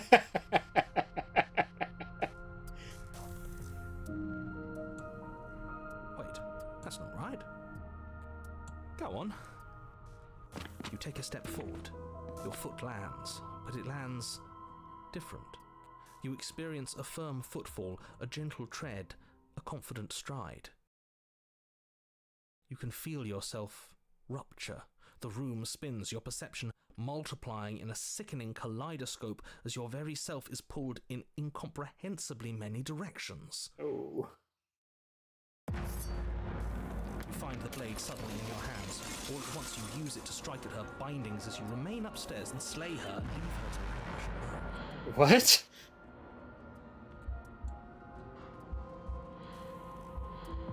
Is this what the end of the world looks like? What an unbearable mess.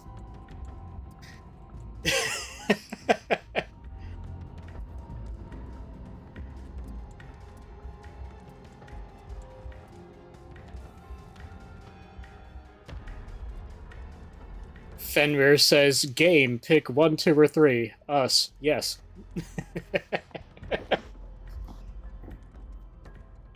I can't say too much, even though I'd like to. I appreciate the restraint, Jessica, I do, because playing through this blind is highly amusing.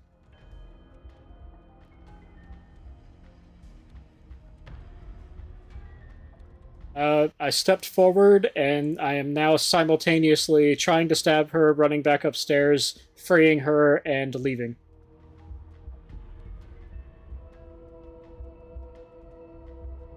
Don't ask questions. But this... we can't...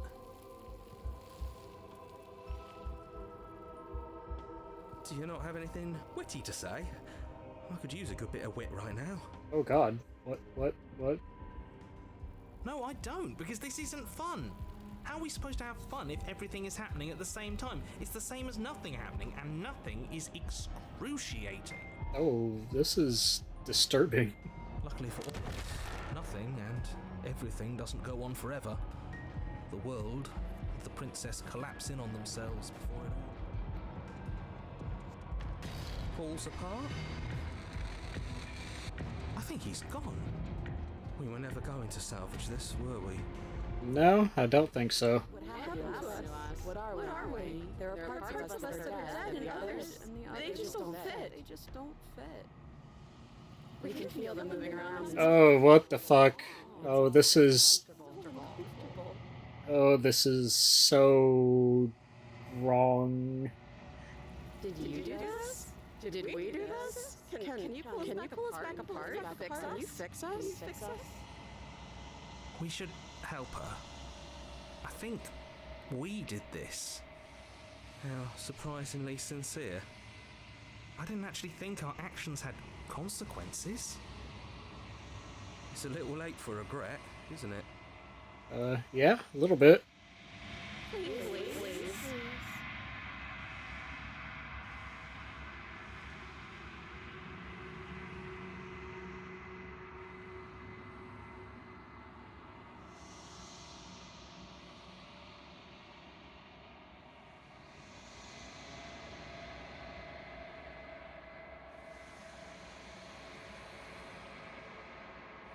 I don't think you're supposed to be fixed.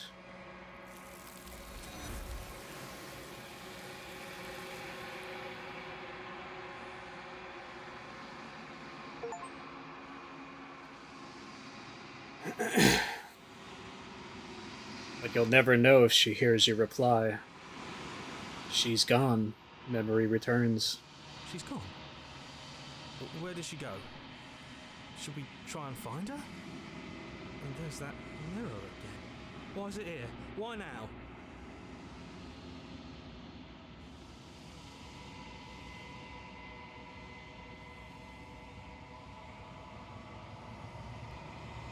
You approach the mirror. This doesn't feel right. It feels different. Final. Yeah, don't look at it. I don't like that thing.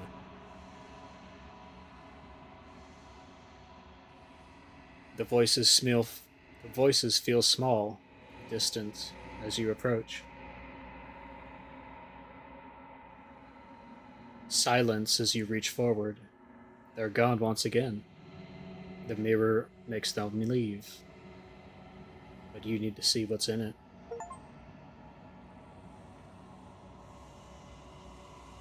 You've unraveled.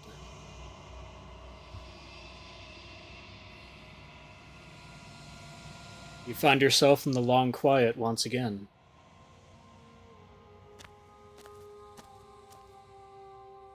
You are at the cabin. There's a world beyond the endless walls of the long quiet. We're supposed to be there. That is highly disturbing. Do you know what we'll find out there?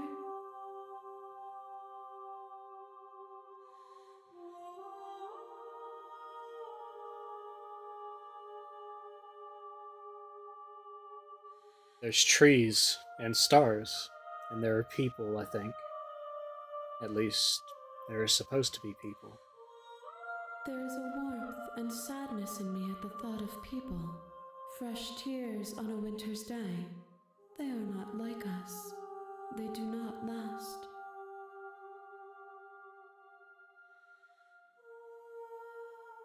Do you think that anything is real out there? Do you think that we're real? We are real.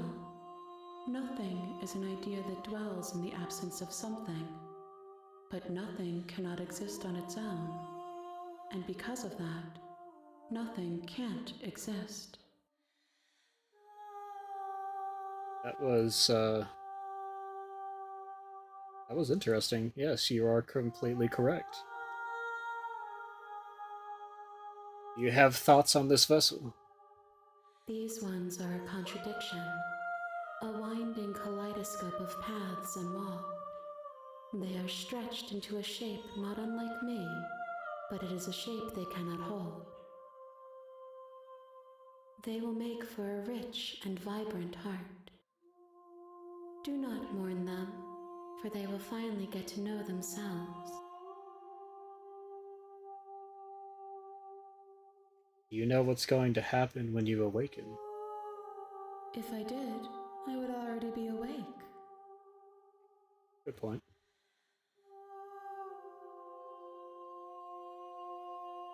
When you send me back, I'm not alone. There are voices that speak to me. Some of them are me, but one of them is something else. I call him the narrator, and he wants me to kill you.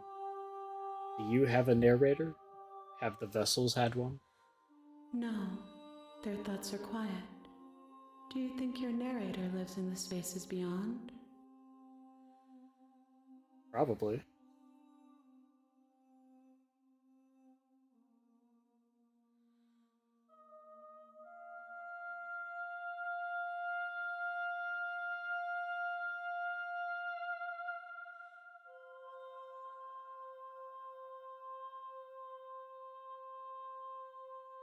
He does.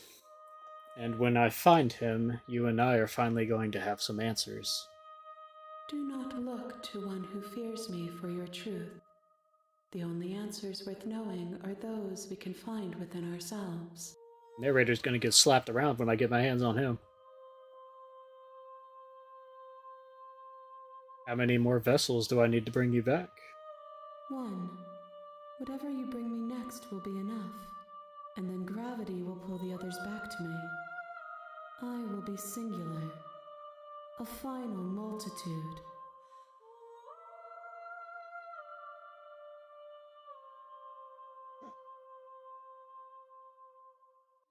Oh, so we're on the last go around, are we?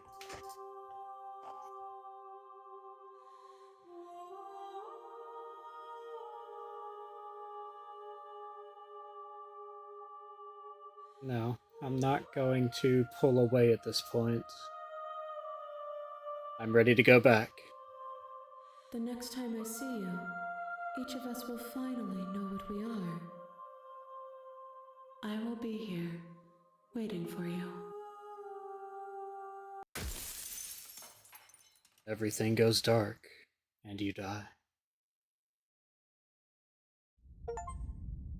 Beta says, "Oh my god, Sync, hi, your voice put me to sleep for a while and I slept so peacefully." In the woods.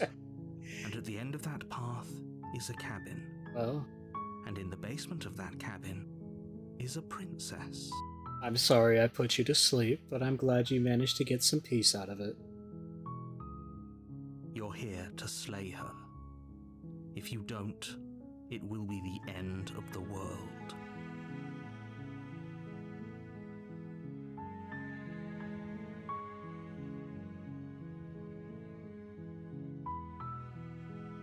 See, now I don't have the option to even walk away anymore.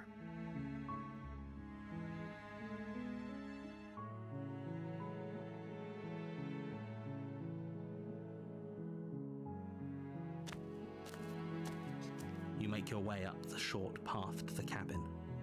You'll find the princess within. Oh, Fenrir had to go back to work. Okay. Well, I hope he's able to join us again.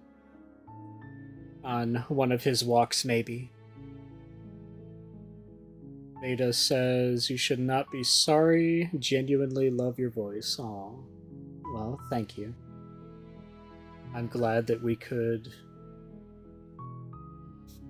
I'm glad that I could give you a little bit of peace then. With my incessant talking. We're not going to go through with this, right? She's a princess. We're supposed to save princesses, not slay them. Ignore him. He doesn't know what he's talking about.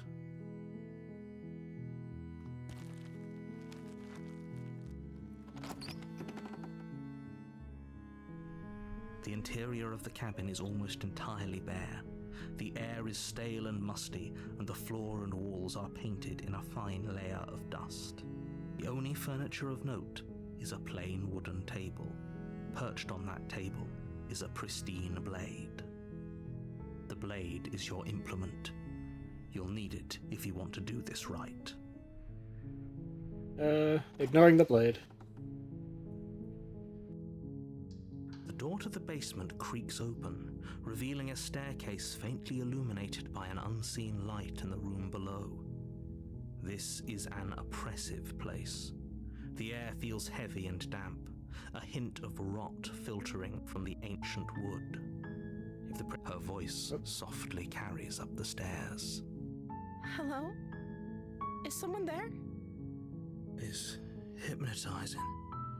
It's the kind of voice you only have to hear once to remember it for the rest of your life. Don't let it fool you. It's all part of the manipulation. You're playing a dangerous game by coming here unarmed.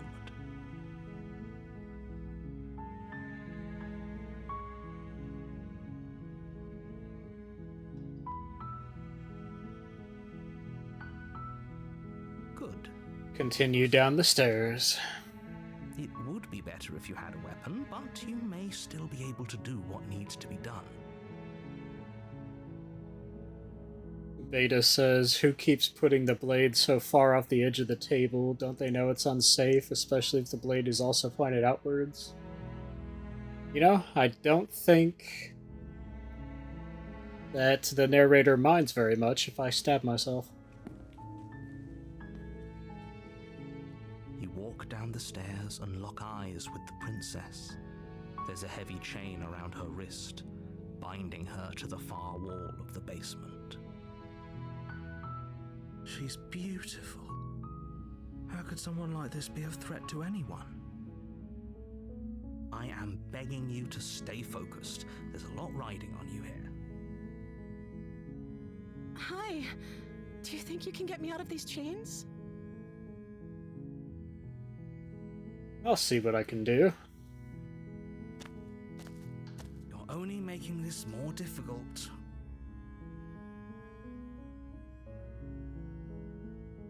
Narrator's just a hater for real. Yes. Draken Hunter says someone who lives dangerously and doesn't know proper weapon safety. Thank you. Thank you. You're making a huge mistake. No, you're doing the right thing. You walk up to the chains binding the princess to the wall and give them a tug. They're large and heavy, far too solid for you to even imagine trying to break them apart. I'm guessing you don't have the key? Maybe it's somewhere upstairs. Doubtful. Whoever locked the princess away down here intended for her to never see the light of day. They wouldn't have just left the key to her chains somewhere in the cabin.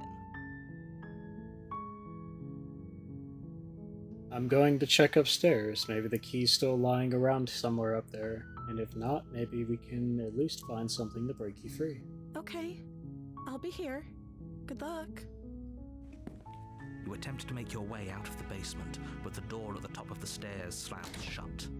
You hear the click of a lock sliding into place. Is someone else here? You Try the door. From the outside. Yes, I know. You make your way to the bottom of the stairs. This would have been so much easier if you'd just taken the blade like you were supposed to. Easier for whom? Easier for everyone. Look at the mess you're in. I heard the door slam. They locked you down here too, didn't they? There's a slight panic rising in the princess's voice. If I could just get out of these chains, I know we could force our way out of here together.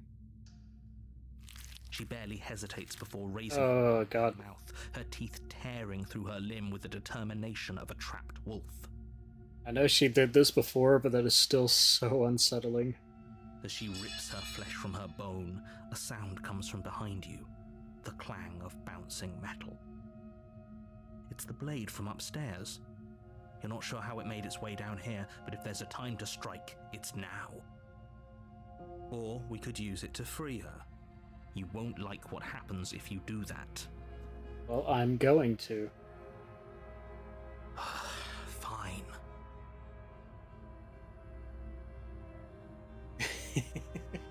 Hello, Danny Katz. Nice to see you. Against your better judgment, thanks for joining the stream. Place the blade against the ragged, self-inflicted wound on the princess's arm, just above the unyielding chain binding her to this place.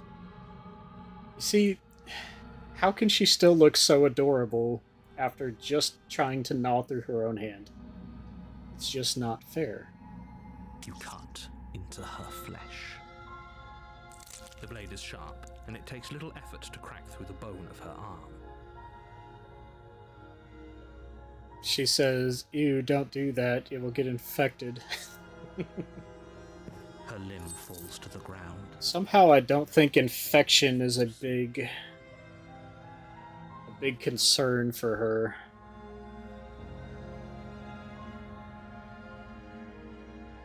No, Danny, don't do that. Don't pet me, because then I'll start purring and then you can't hear the game.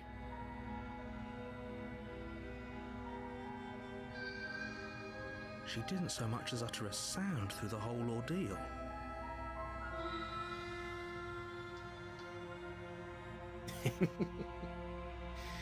Well, thank you. Now, Beta is automod stopping your stuff.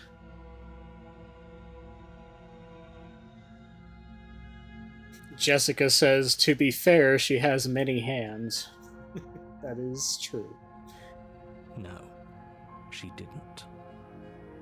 She smiles softly as her gaze meets yours, blood from her wounded arm dripping rhythmically to the ground.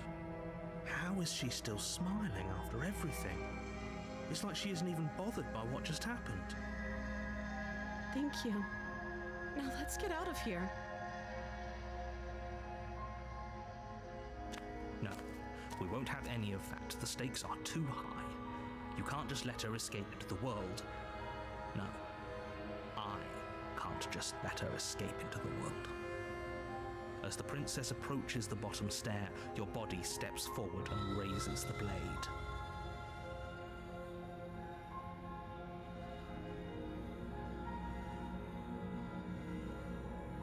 Beta says, sync I'm with Danny on this one, you get pets. No, don't mass pet me! You won't be able to hear the game. Watch me. What are you doing? Warn her. Stop that.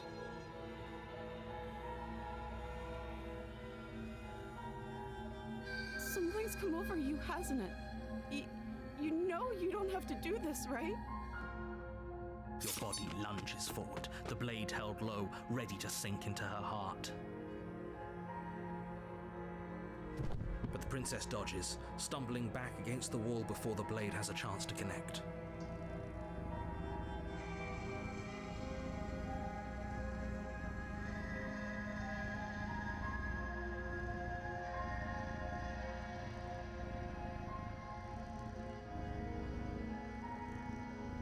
Stop it. Stop trying to resist me. I'm trying to get you out of here alive.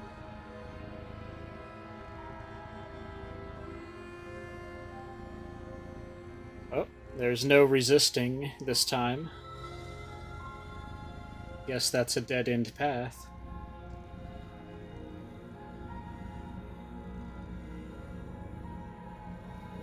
Yes, don't ear scritch Lynn. She turns into even more of a sub. Starts keyboard smashing and all that, and then starts blushing.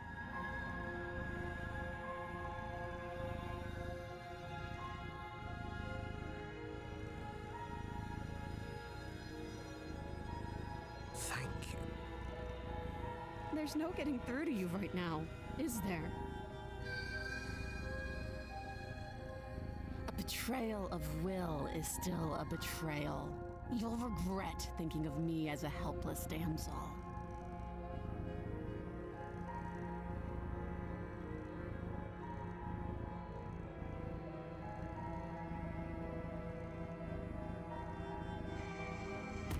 She pounces on you with the same animal ferocity she used to tear through her arm. But you have a weapon. You raise the blade, digging it under her ribs, aiming directly for the heart. Ooh. It's not enough to stop her. You feel her claws in your throat, then her teeth, somehow sharp enough to pull apart your flesh and sinew with ease. Oh. You collapse to the floor, your body unresponsive as your blood pools on the ground beneath you. She stares down at your ravaged form, eyes shining in the darkness, dress stained in red as her blood and yours both seep into the fabric. If we're lucky, the wound you managed to inflict will be enough to at least delay her escape from this place. If we're very lucky, it will kill her before she can reach the outside world. It can't just end like this, right? No, I hate this. She thinks I betrayed her. As much as I'd prefer for things to have gone differently, I can't deny the reality of what's happened. I'm sorry, but it's over. Everything goes dark, and you die.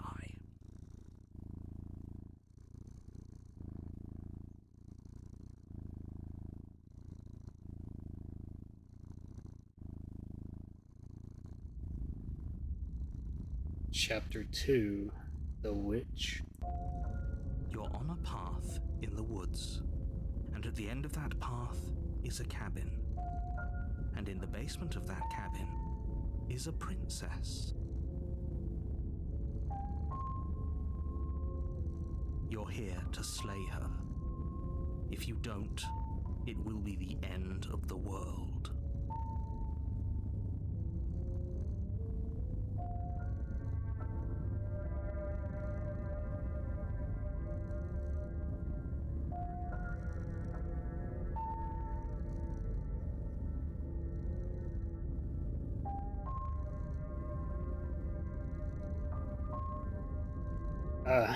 I want to see the princess, but I have the turn around and leave option again, which is funny.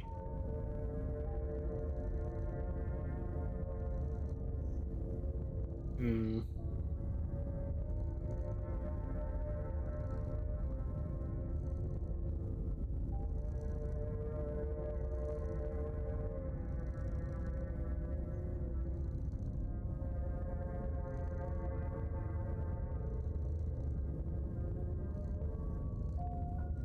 See, Jessica says, tempted to make one vague suggestion, if I may. Okay, go ahead.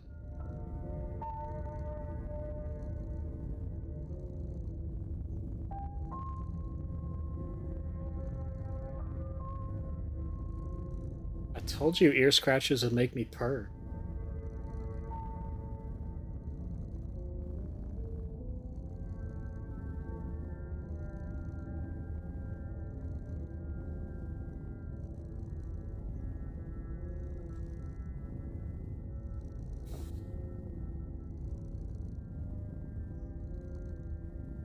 Turning on the motorcycle.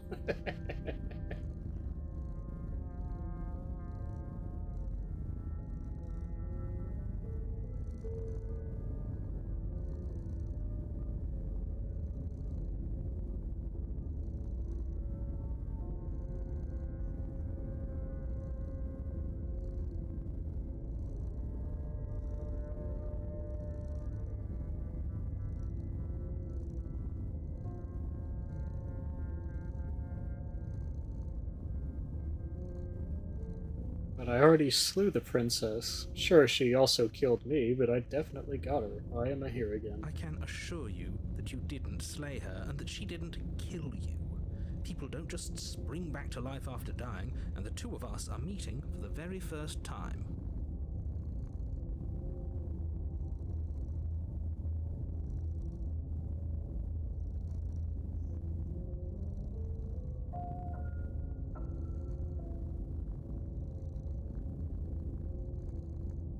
If he doesn't remember what happened, then maybe it's best to keep it that way.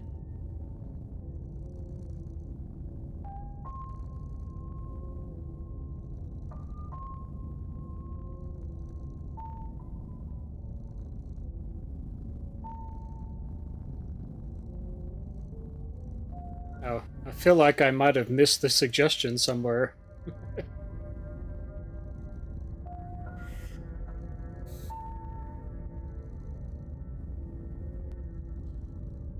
Brilliant. We need to keep our cards close to our chest, and I'm not sure we can trust him.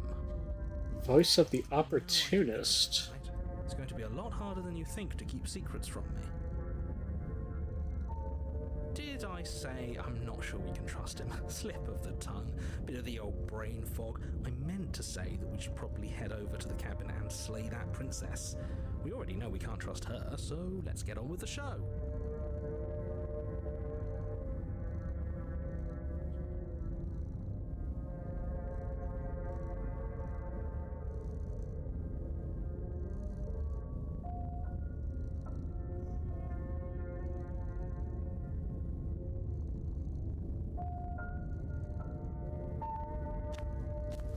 You know what?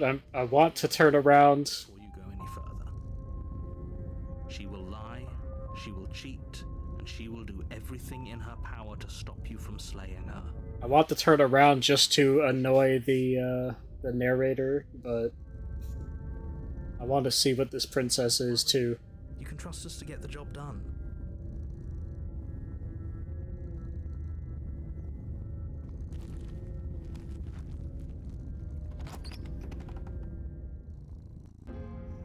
The interior of the cabin is a mess of twisted roots. The walls a chaotic weave of knotted wood that, almost as if by accident, just happens to resemble a room. The floor is damp and earthy, and the only furniture of note is a slab of mud in the shape of a shelf, with a pristine blade perched on its edge. Well, this is interesting. The blade is your implement. You'll need it if you want to do this right.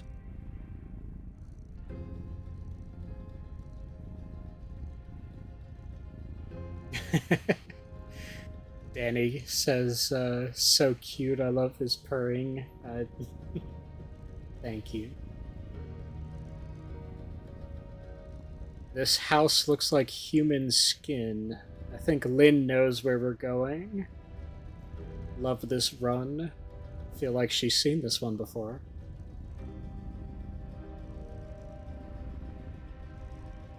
Approaching the mirror. You walk up to the wall next to the basement door. It's a wall. There isn't much to see here. What are you talking about? This isn't a wall. It's a mirror. Or at least it'll be a mirror once we wipe off that layer of grime. I'm gonna keep doing this every time until reality stops gaslighting me. And against the cabin wall. I hope you know how ridiculous you look right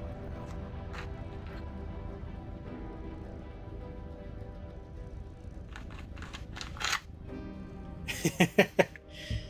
Draken Hunter says, at least we aren't in an MC Escher nightmare. That one was a little freaky. That kind of hurt my head a little bit. Alright, Jessica once more says to take the blade, so let's take the blade. You take the blade from the shelf. It would be difficult to slay the princess and save the world without a weapon. Is that a demon claw? No, it's our hands. Well, if we're grabbing a weapon, we should probably keep it hidden behind our backs. She doesn't have to know we have it.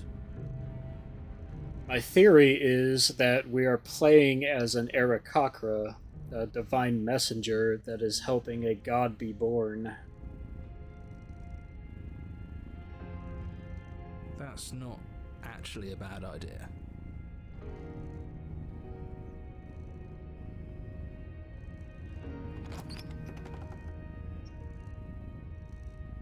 The door to the basement creaks open, revealing a staircase dug into the muddy earth below.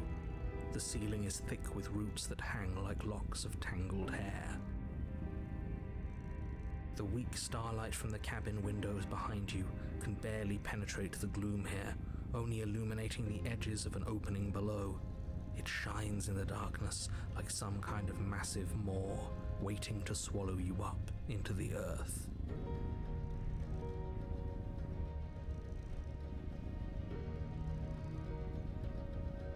Danny says, I can't wait until my dental surgery on the 20th, so my wisdom teeth stop hurting me.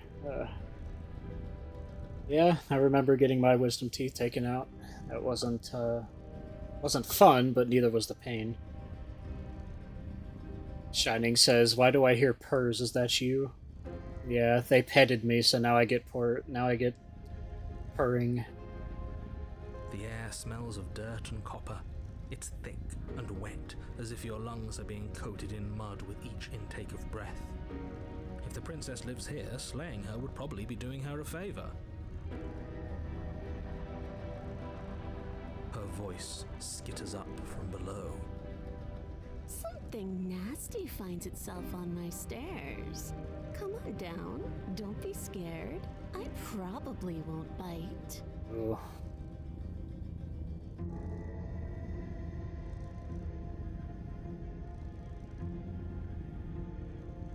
Hello? I recognize that voice as easily as I recognized your nervous little footsteps coming up the path.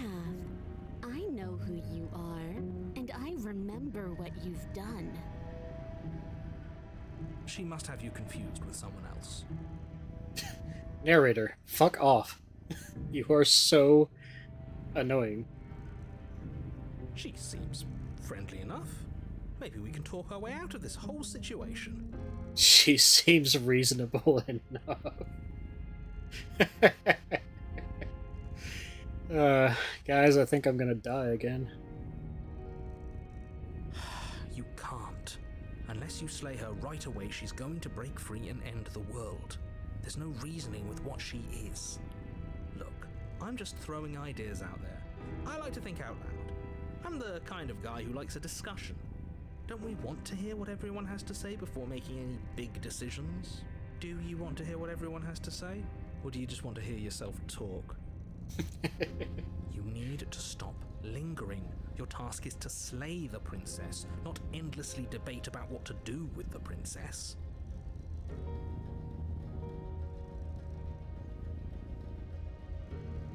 Dragon Hunter says, if this were Mario Brothers, Toad would be saying, unfortunately, the princess is in this castle. He just wants to hear himself talk, says Danny. Yeah, I feel like I kind of get that impression too. But he is the voice of the opportunist, so he's probably just taking every opportunity to talk. And Shining says, so cute, I love his purrs.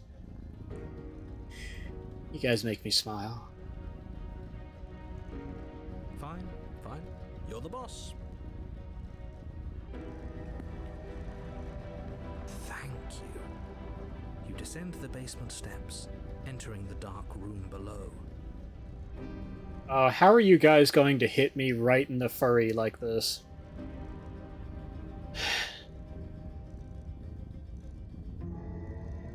You can just make out the shape of the princess in the gloom.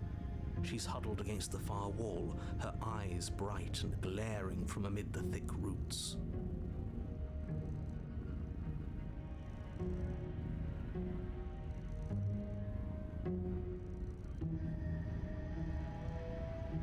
Guys, I know I have the knife, but I cannot hurt her. She is way too cute. Danny is petting Sink more. How do you feel being pet by another cat? Look, it doesn't matter who's petting me. It just feels nice. Okay?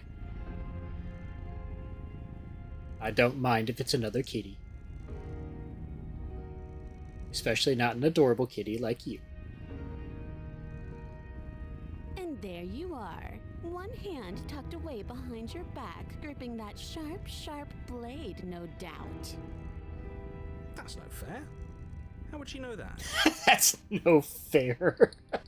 So, we've dropped the pretenses. Oh my god, she's literally making the kitty face. That is not fair. Stop.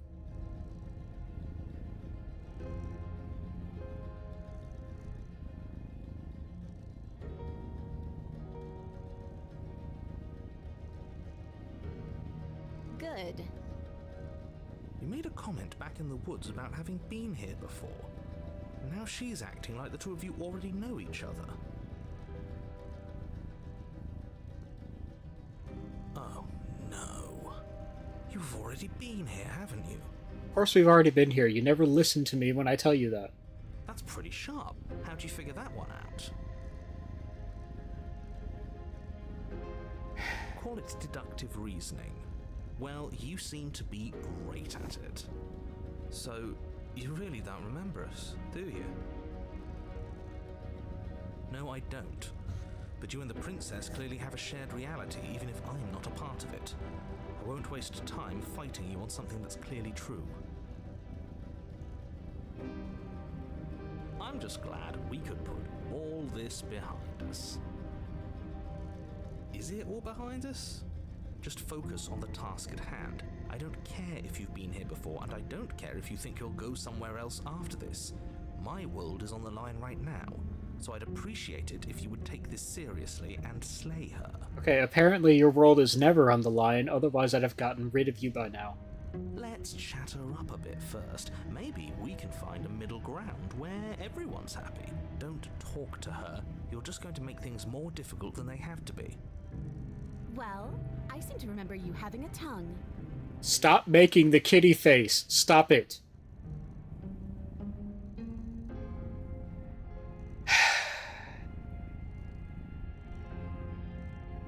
Just look at that face. Stop. This is too cute.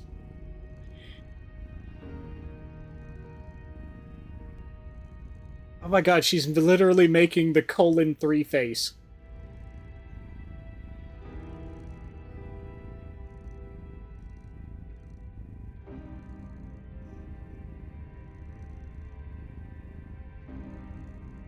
Yes, that face.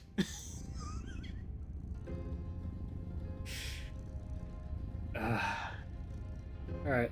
I'm sorry about last time. Smart. Let's apologize, get us back on the right foot.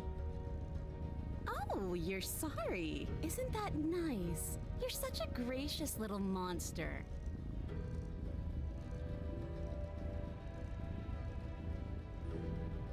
If you're sorry, then let me out of here. Prove it.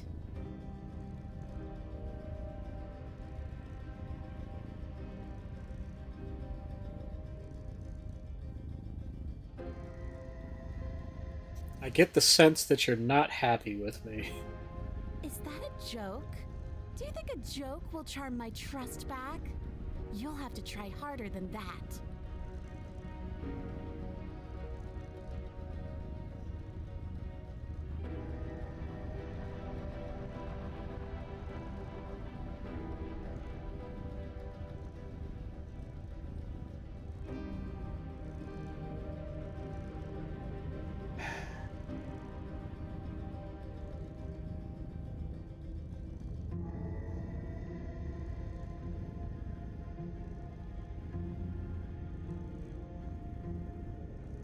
Alright.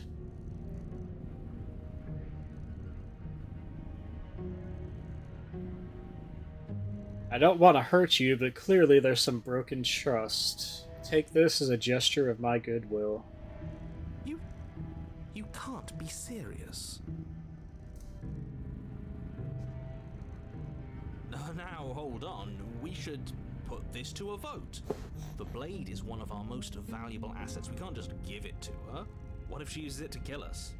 I vote no, as do I. Okay, you guys don't get a vote. She's making a cute kitty face at me, and I can't just not give her the knife. I, abstain? You abstain? She's going to kill us if we give it to her. This isn't a democracy. We're giving her the knife. Look at that face. You can't just not give her the knife. You're going to get everyone killed. You know that, right? But of course you do. You toss the blade at the princess's feet. Yes, Jessica is definitely adorable as well. And she has been extremely helpful on these games, too. She eyes it with suspicion before kneeling down to pick it up. I wouldn't have done that. Why did you? You hear a clanging of metal against the dirt floor, and the chains fall from the princess's wrist. Oh shit, she would have killed me anyways.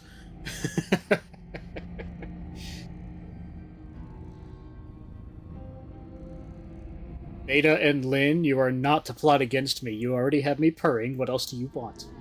She could have gotten out of those the whole time. That sneaky little...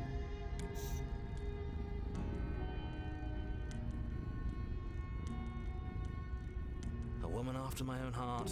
It's a shame we just gave her a weapon, because if I were her, I'd use it on us right now.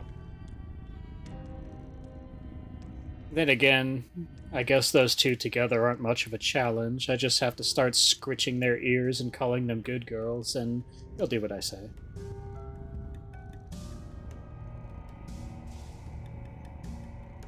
Luckily for us, you're not her. Oh, we sure think alike, though. I can promise you that. Whatever you say next, you better make it count.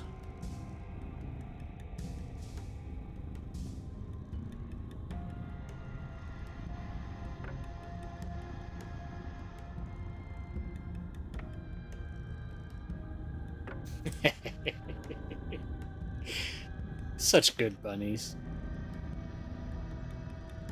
For some reason, I don't feel pretty. Well, you are pretty, so you shush. You're very pretty, Shining. And I love and adore you. So, that's that.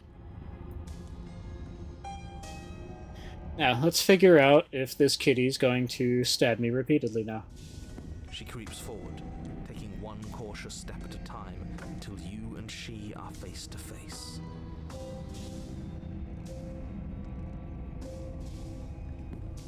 What do you think happens now?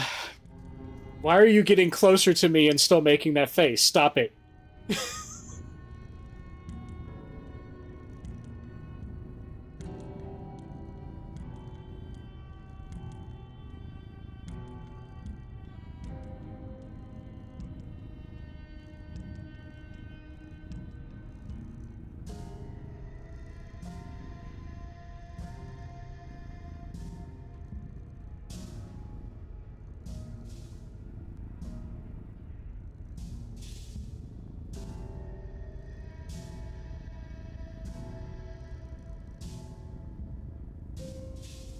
That's up to you. It's why I gave you the blade.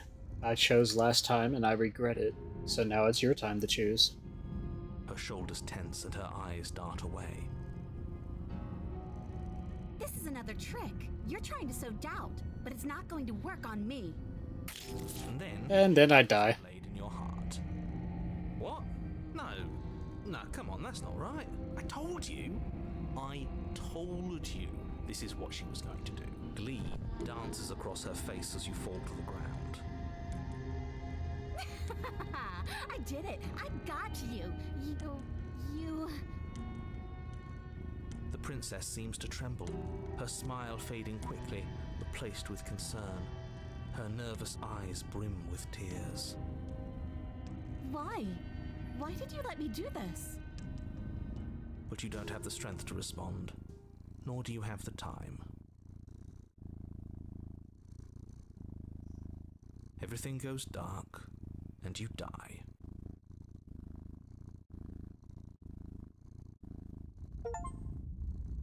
Oh, I finally made it to a chapter 3.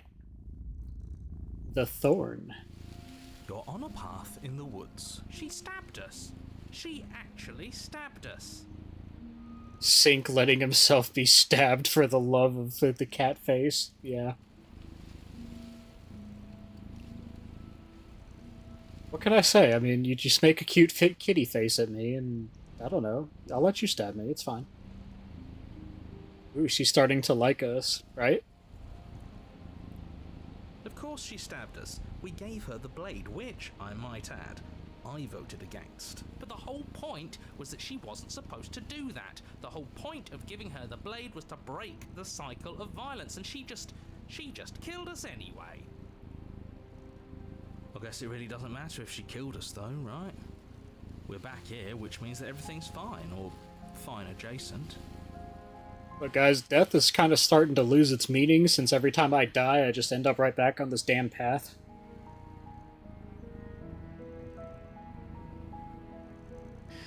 Shining, you are pretty and you are cute, and I know that you are. So you should shush. Shining is a good girl.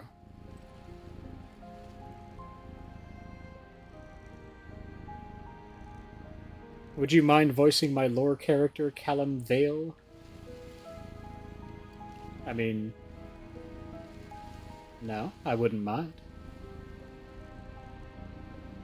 I already said I wouldn't mind doing one of your lore characters.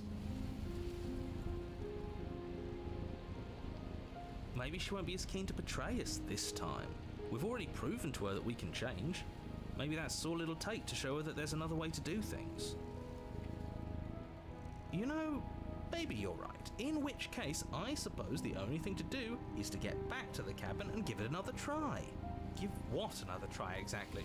You are aware I've been listening to you, right? Like that changes anything. We all know the game is rigged. It doesn't even matter if she's nice this time. I'm sure he'll find a way to turn us against each other.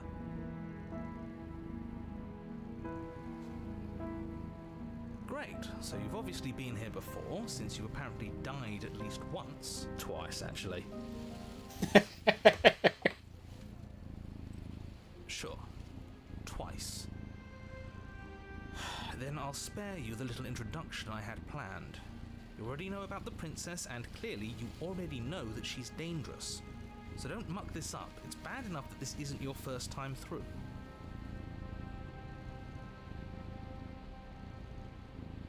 Well, at least you're not going to bore me with the same little speech. This place is different. It keeps changing. Wonderful. If the woods themselves are changing, then that's all the more reason for you to take this seriously. It would mean your grip on things is slipping, which, in turn, likely means her influence is spreading.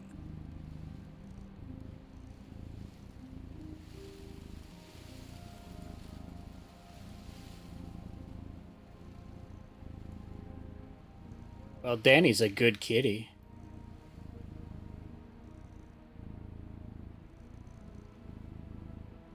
Someone's in the know. I've had enough of these annoying little secrets. If you want us to do this, you have to let us in on your game already. All of your game. I've already said too much. The more information you have, the more difficult your task will be. Don't listen to her, definitely don't free her, and if you can, don't even think about her. Yes, Danny's a very good kitty and a very good girl. She deserves scritches too. And Shining, you are not ugly. It is a actually confirmed fact that all of my followers are adorable. So by following me and by subscribing, you are admitting that you're adorable. It's written into the contract, actually. You can't get rid of it.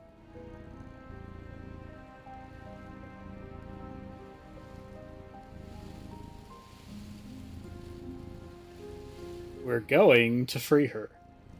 Please don't. I'm with him.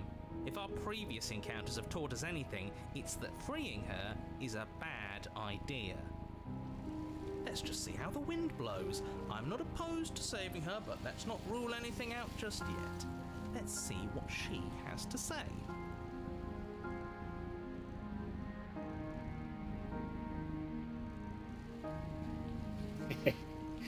We got Danny now, so everybody give Danny some scritches. Stop sitting on the fence and pick a side already. We don't need you waffling when things get hairy. I've already picked a side.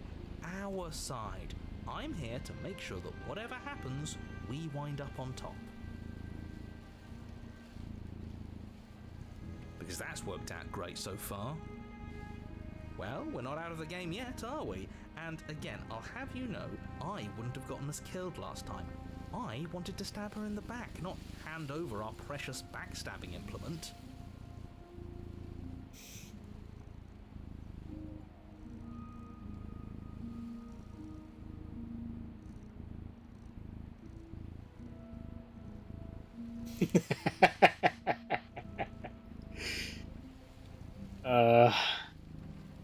The urge to say I'm done with this bye is, the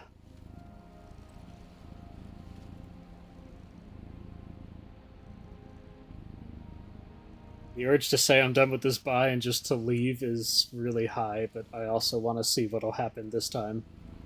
And I want to see the princess's adorable kitty face.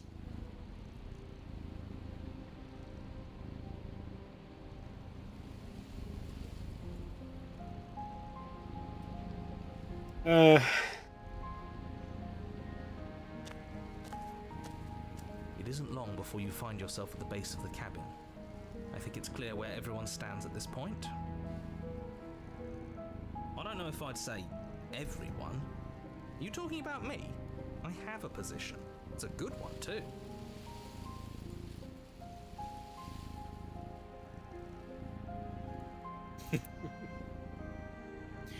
Well, Shining over in the other chat wants to give you a hug as well, so you are also getting hugs from the other chat too. And Danny's a very good girl. And she's deserving of all the care and the love, just like all of you are. Ignore him, he's just talking for talking's sake. My position is the only one that matters. The princess is a threat to you. She's a threat to me, and most importantly, she's a threat to the world. You know what you have to do.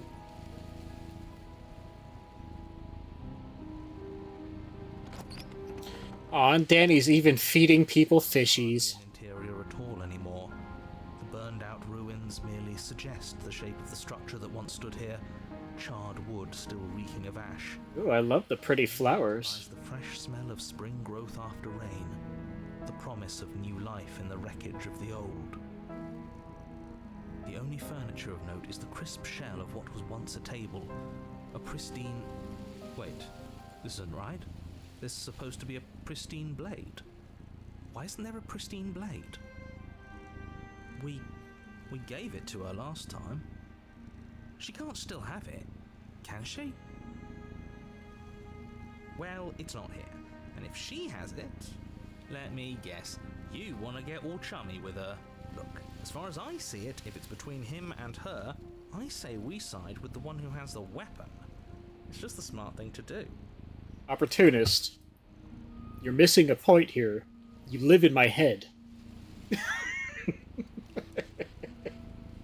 I wouldn't be so hasty. I'm sure the blade will turn up somewhere. She can't have it. That's not how this is supposed to work. Of course we don't get to make a choice about the blade. Every single time we come back here, something has to be different.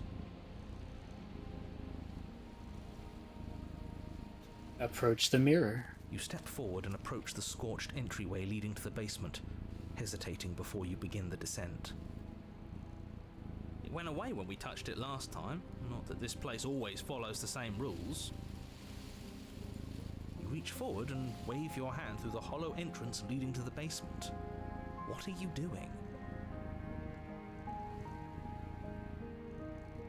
Let's see. Danny is being attacked with love.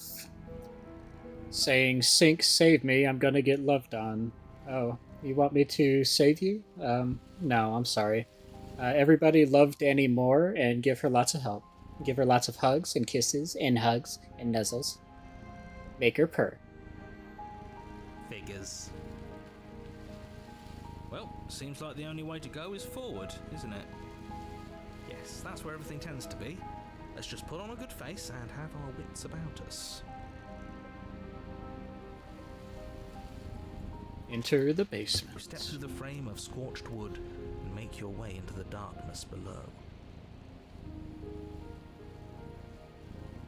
The stairs to the basement are covered in a fine layer of gritty ash.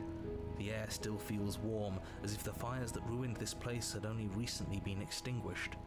Yet fresh shoots of thorny branches are already weaving themselves through the soot-covered earth of the walls around you.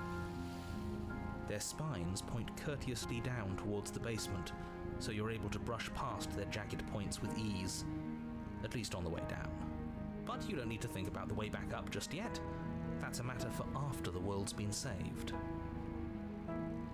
I'd say this feels like a trap, but you practically said as much. Yet you still want us to keep going.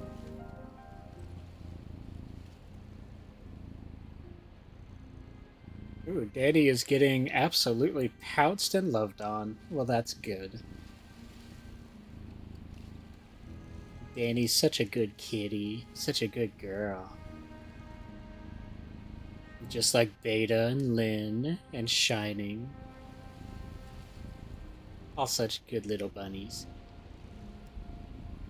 They're only thorns. I'd say getting a few scratches in exchange for the lives of everyone in existence is a fair trade. I'm sure you'll manage. Her voice, worn down by pain and suspicion, hobbles up the stairs. I can't get away from you, can I? You betray me, I kill you, and you come back. You let me kill you, and you come back. I don't know why you let me do that. I don't know what you want from me.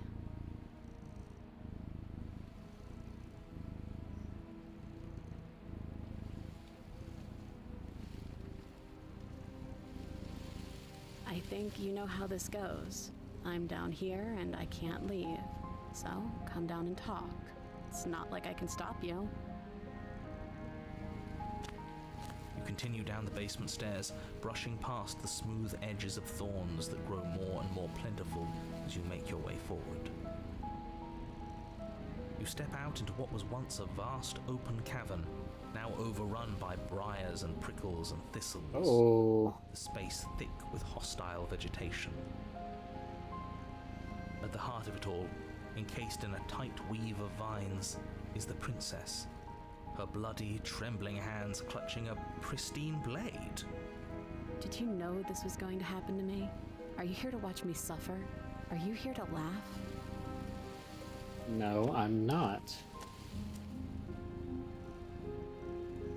Well, this makes me extremely sad.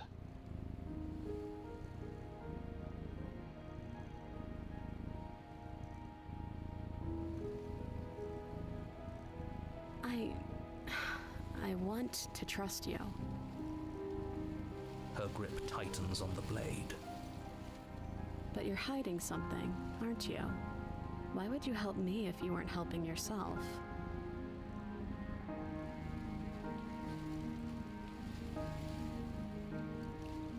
You're not the only one who yearns for freedom.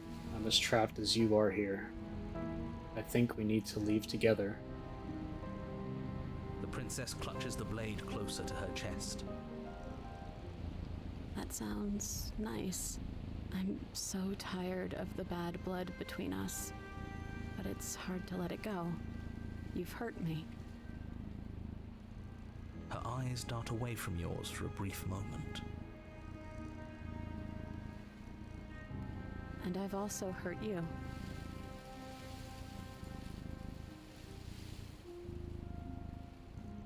Can I take the blade now? Her eyes briefly meet yours, then dart back to the floor. She hangs her head in resignation.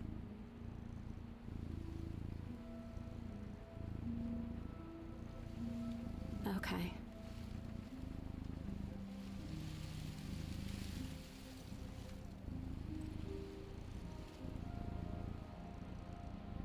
You reach towards her bloodied hands, laying your palm on her trembling fingers. For a moment, she clutches it even tighter, her knuckles going white with the effort. But then the tension fades. Her grip finally loosens and she allows you to take the weapon. You carefully pull it free from the thorns, though they scrape at your skin, leaving red trickles of fresh blood all along your arms. I'll be damned. She really gave it to us. It feels like it's been so long since we've held real power in our hands. I wonder what we should do with it. We free it. Exactly what I said, you assholes. To do. I think you're right. She's as much a victim in all of this as we've been. Besides, it would really stick it to him to free her. Or, hear me out, we slay her right here, right now. She's never been so helpless, and if we don't take advantage of that, we may never get another chance. That sounds like a splendid idea. You should listen to him. We've all said our piece. Now it's time to make our move. It's 2 against 1. It's 2 against 2. You don't count. And why shouldn't he count? Because he's clearly not one of us. That doesn't matter. He's been with us the whole time. He should get a say. So, did you mean it? Or was I a fool to hand my life to you?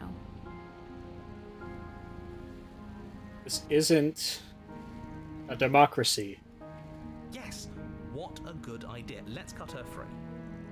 Oh, so you're suddenly team free her? You can't just switch sides as soon as we make a decision.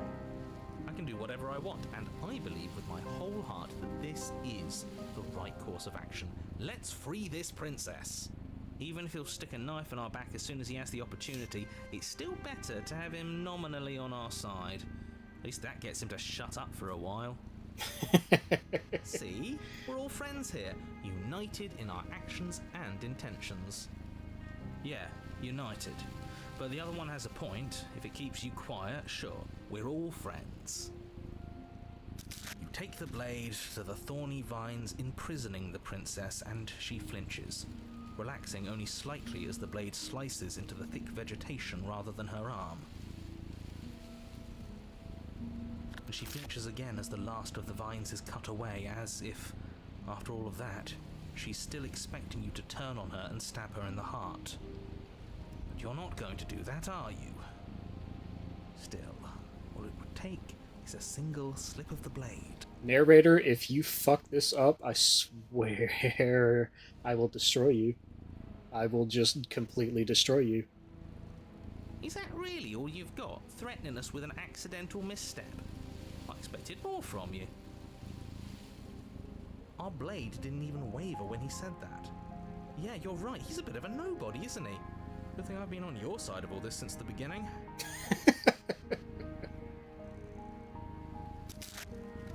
The princess falls into your arms, tears streaking down her cheeks. I can't believe you're making me describe this. I hate you. You actually meant it. You rescued me. Of course I did. Oh. She smiles, her hand slipping into yours, and the two of you rush to the basement stairs. I hate you too, narrator, right? Shameful, really, that the same thorns that so graciously allowed you downstairs are now blocking your only way out. Except I have a knife. Desperate, aren't you? Even more proof that you can't actually do anything to stop us. We cut through those other vines just fine. They're only thorns. I'm not afraid of getting a few scrapes. I'm not even sure we need to do any cutting. We can just move them out of the way. What a pathetic showing, really.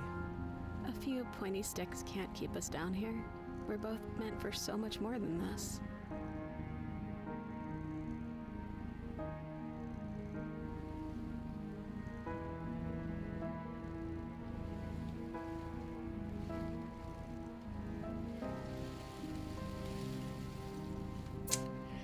I hate that they're giving me a choice here. I feel like the end result kind of hinges on which direction I take.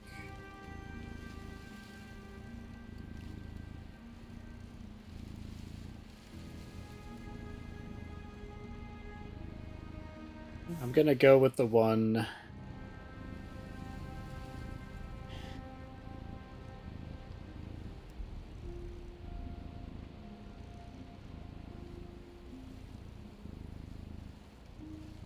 Yeah, but stepping into them would show the narrator. I feel like the environment...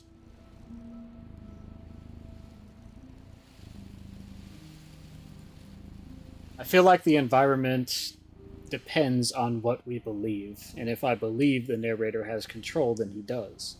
If I simply step into the thorns without any fear, I don't think he can actually hurt me.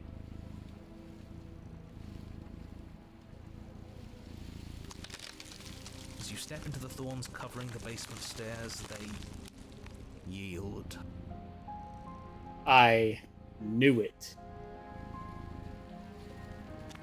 Both you and the princess ascend the stairs without obstacle. This is unacceptable. The second you step out of this cabin with her, the world ends. Do you hear me? What did the world ever do to you to deserve this? Fuck the world. It feels so good to hear you say that you're admitting you've lost and we've bested you at your own game at last. I don't care what happens now. The voice of the cheated. Yes, I'm with him on this one. Screw the narrator. You and the princess hesitate at the cabin door. This is your last chance. We've already made our decision.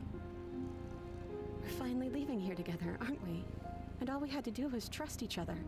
It wasn't easy, but I'm glad we finally could.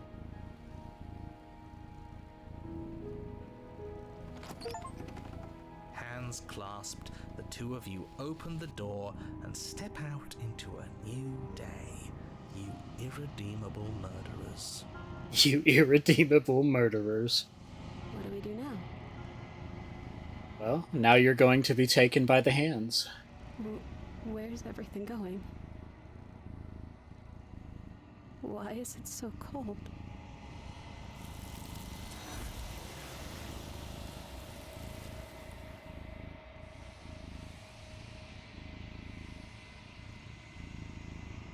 You do not get the chance to respond, nor will you ever. It's time to leave.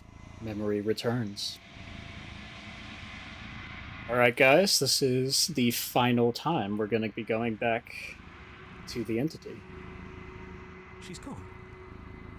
Where did she go? Should we try and find her? And there's that mirror again. Why is it here? Why now?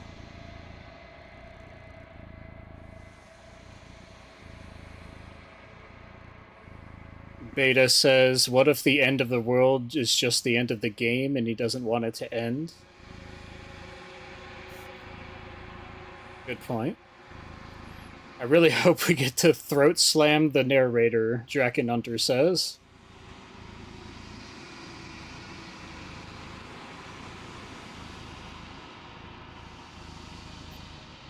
You approach the mirror. This doesn't feel right. It feels different. Final.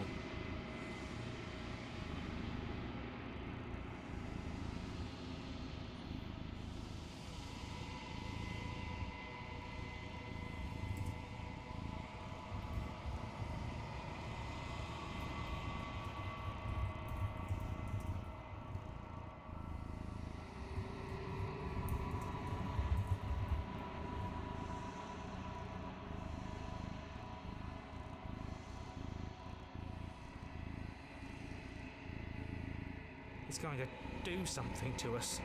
I can feel it. If they think it's bad, I'm with them. The voices smell small, distant as you approach.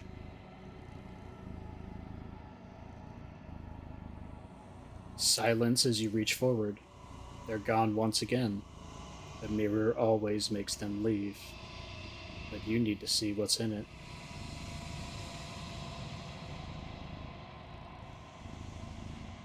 You are nothing at all.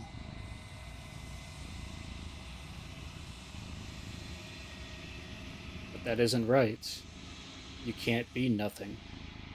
You refocus your gaze and then you see it. A figure, faint and veiled in shadow, just beyond the reflection. Are you me? I think you know what I am.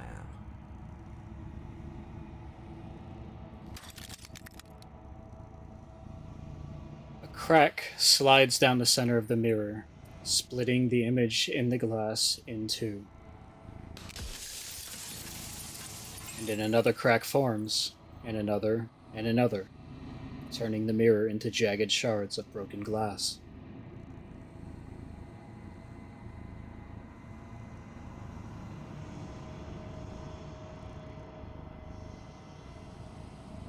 So you're the narrator. I was wondering if I'd ever get to see you. Narrator, yes. I suppose that's my job, isn't it? You needed help after all, an objective voice to guide your blade. But you were never supposed to see me. I wonder how many worlds you've damned to extinction to fall this far.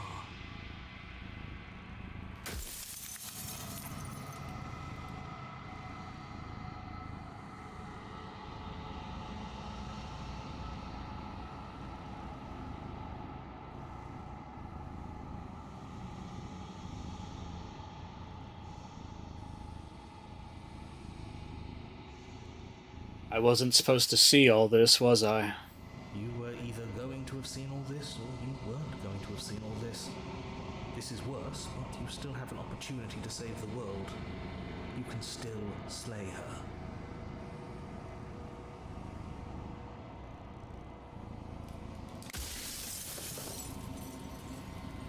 You know what? Fuck you, narrator. Destroy the mirror.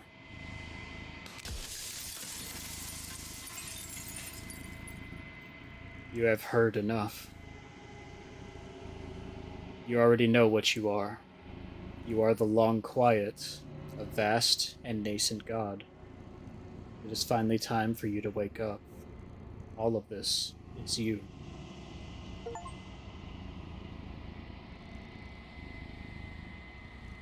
Proceed one last time.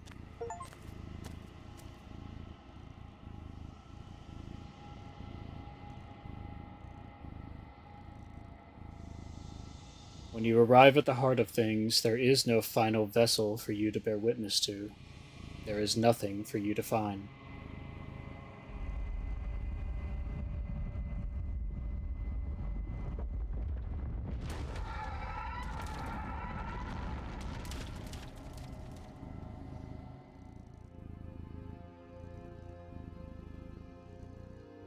I can finally see you, and you can finally see me. What the hell?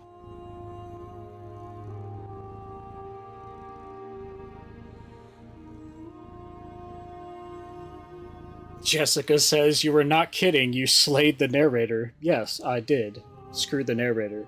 I hate him.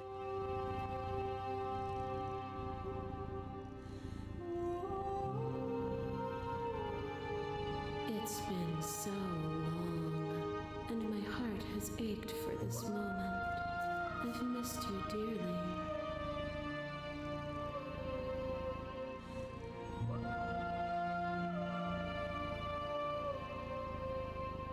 I've missed you too.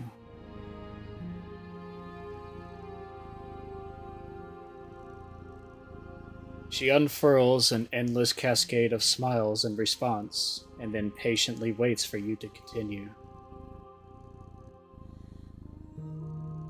I'm the long quiet, but I don't really know what that means. Names are their attempts to capture that which cannot be captured. They call me the shifting mound, a pale imitation of what I actually am.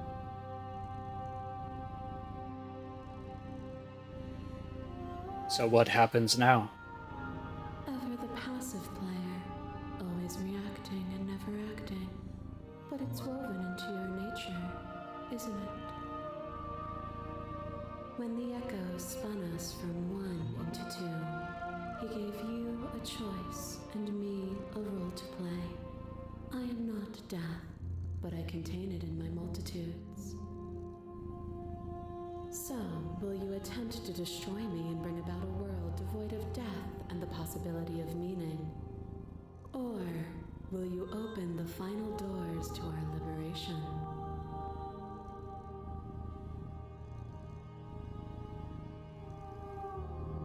See, Jessica says there are multiple endings here. There is a good save point ahead, but no matter the choice, best to see it through until after the credits. Well, I think I know what I'm going to choose. She's a mound. She already said not really. Danny's scared of affection? Well, we should help Danny get over that fear, so everybody keep giving her affection.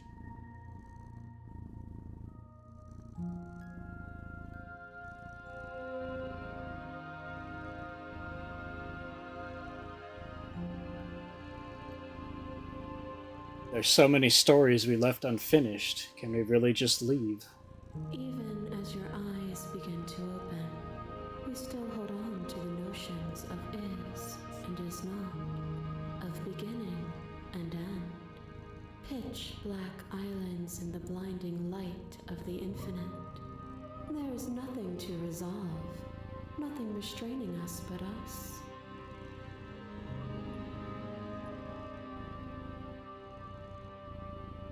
Don't you have a say in all of this? Why is this all falling on me?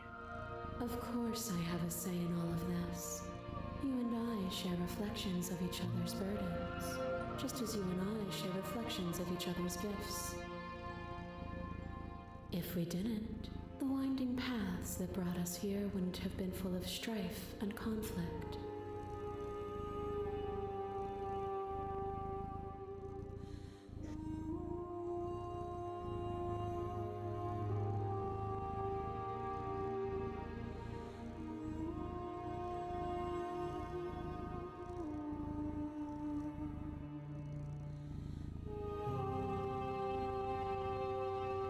It's a good question.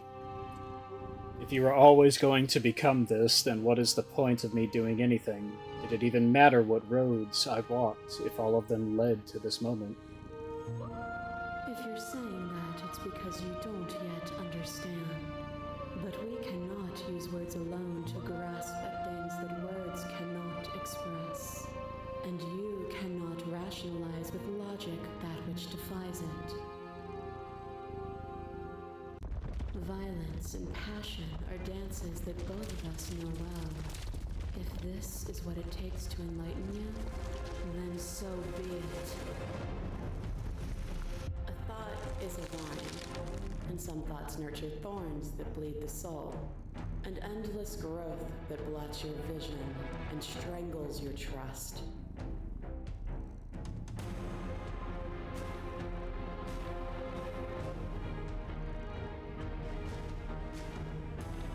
When I succumbed to myself, you patiently stood by me and cut the thistles that rooted in my skin.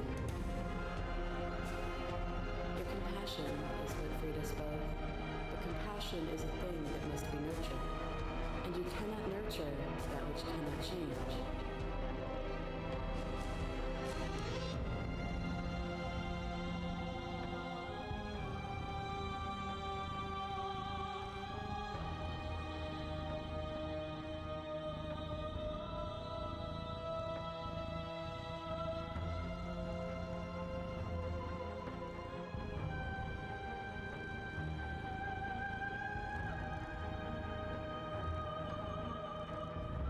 Of course I helped you.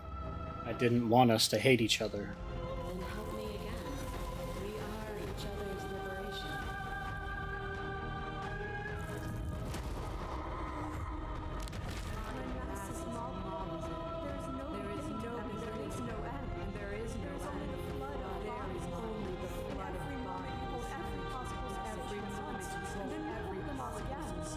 Oh.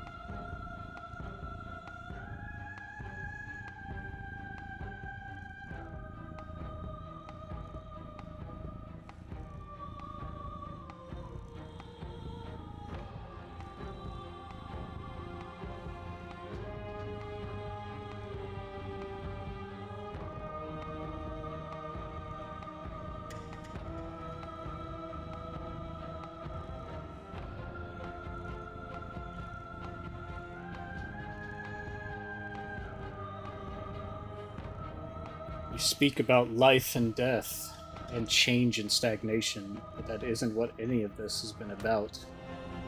Oh, is it not? Perhaps you can enlighten me.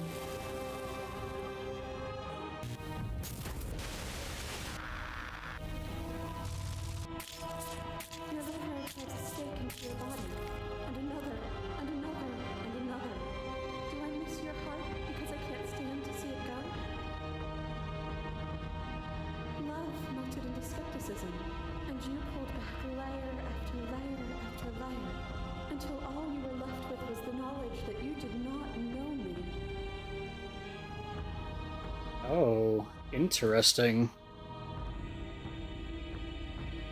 You sought the truth then. Will you hide from it, now that it is within your grasp? Interesting.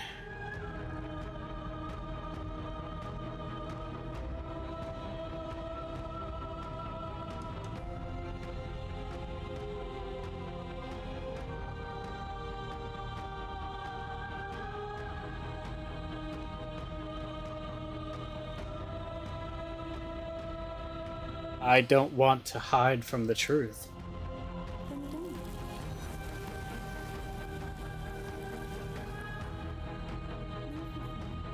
There's no need for you to fight what we are.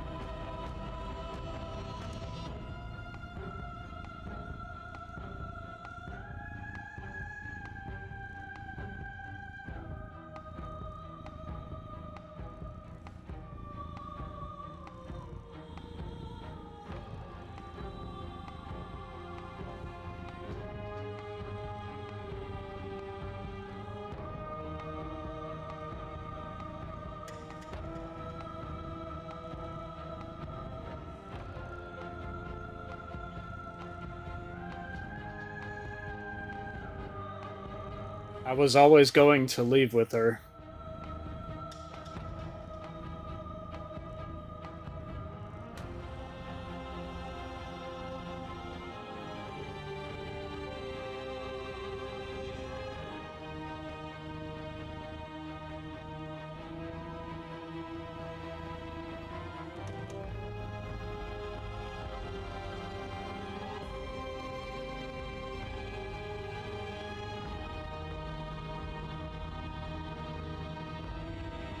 But I also want her to see things from my perspective. If you need more time to open your eyes, then I will give you all the time in the world. You are nothing. A black hole of self-loathing fed by the matter of your restless thoughts. A dog blind to its leash. But there is no light without the dark.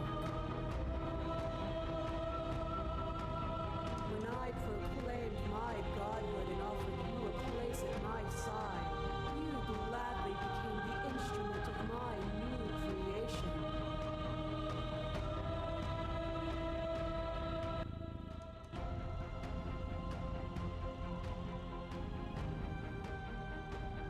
Is that better?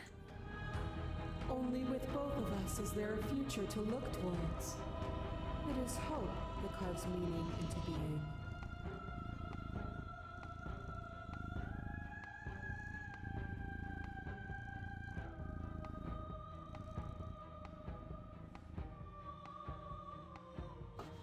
Sorry. I was a bit into the game, so I didn't see that right away.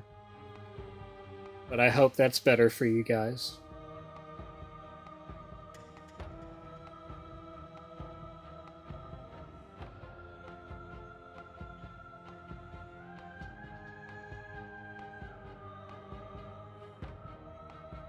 This has always just been about us.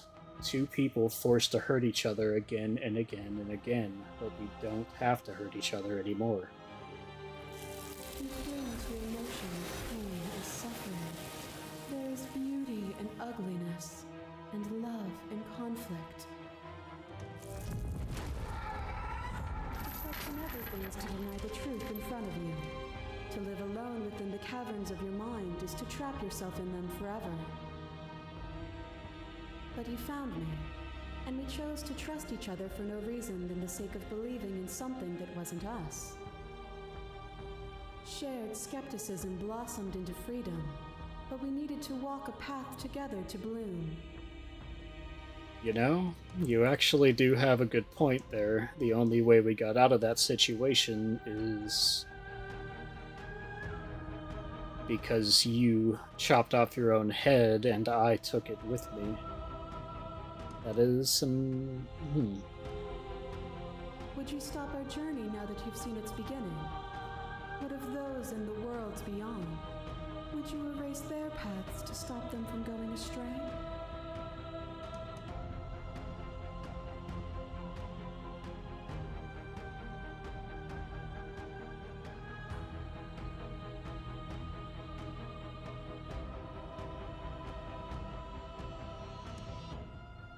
I don't want to keep anyone still.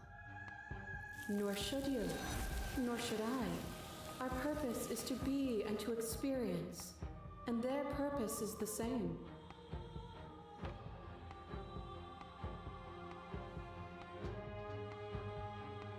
As the clash between you abates, you begin to shake, your will rapidly dissolving. Nothing is immutable. Everything that is exists only in relation to everything it isn't. There is no constant. There is no center. Open your eyes and accept what we are. We can leave this prison together.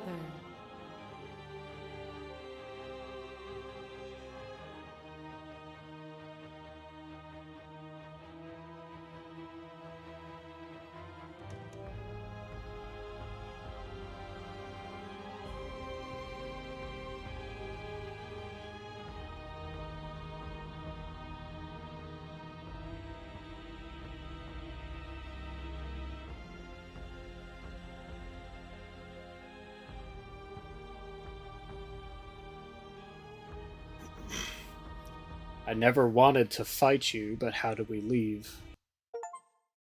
Nothing brings me greater joy than to hear those words. The final peace lies with you.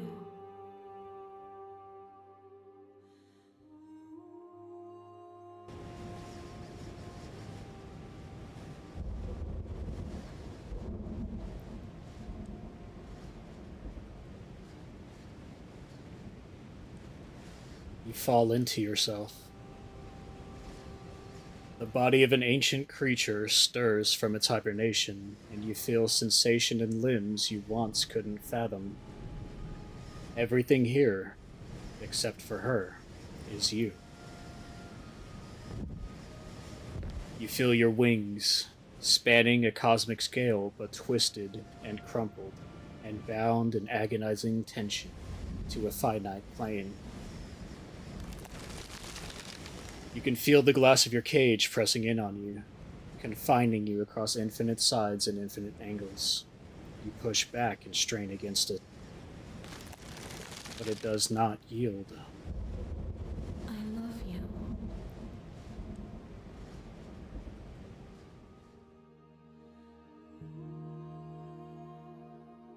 I take her hand.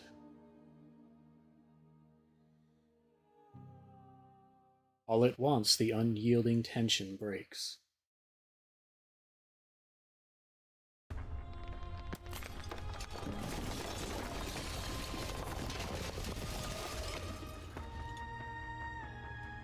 You are free, and she is with you. It's magnificent. There are no words, no thoughts to describe the absolute reality. Something that simply is.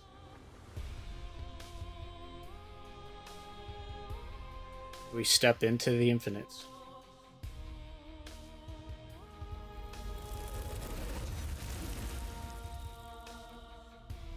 You and she step forward into 1,000 dawns and 1,000 sunsets, each of which contain 1,000 more.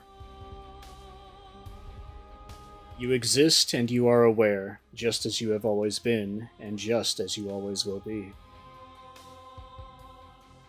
Though conflict is in your nature, the two of you will never be alone, and the two of you will never know fear. You and she are finally home.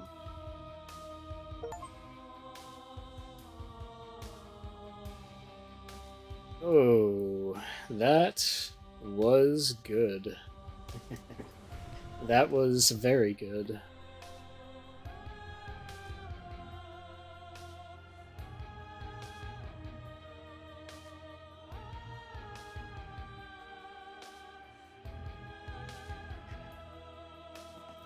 Alright, so we have finished the first playthrough of Slay the Princess. My first blind playthrough, just playing on how I feel the decision should have been made. And honestly, I'm very satisfied with how this turned out. This was an extremely good story.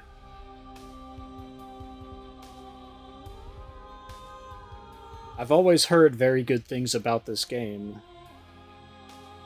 Some wonderful things about its storyline, about how it's a lot deeper than what it seems to be on the surface. It is fantastic. I love it, and I think we're going to do some more streams figuring out the other paths that we can take.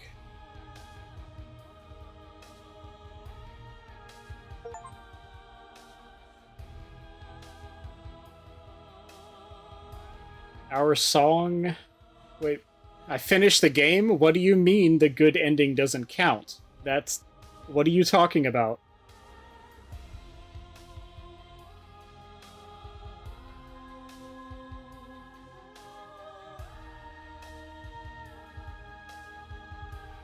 What are you talking... What do you mean that's not the good ending? What do you mean? That seems like a good ending to me. Jessica, stop it. You're being evil. What do you mean that's not the good ending?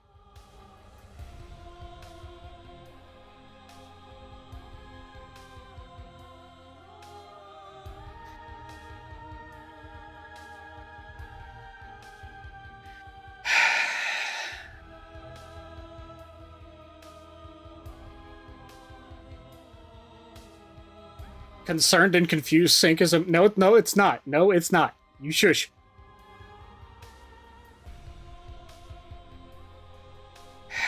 Anyways, thank you so much for playing. As an expression of our gratitude, here's the track order for a special playlist just for you. If you'd like to take a screenshot, you can hide the UI by hitting H.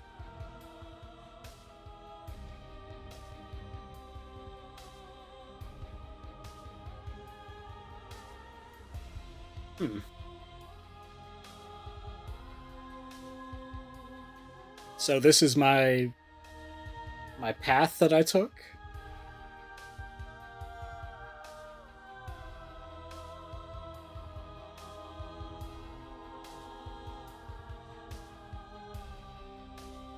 Interesting.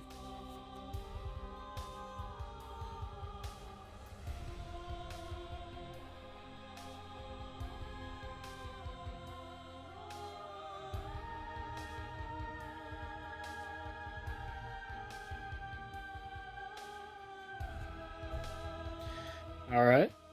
Took a screenshot.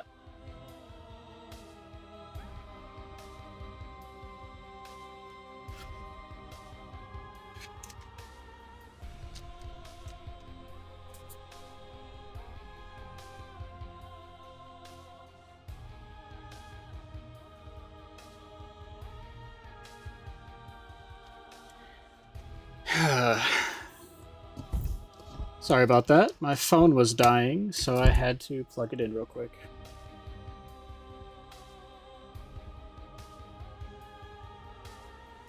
Alright.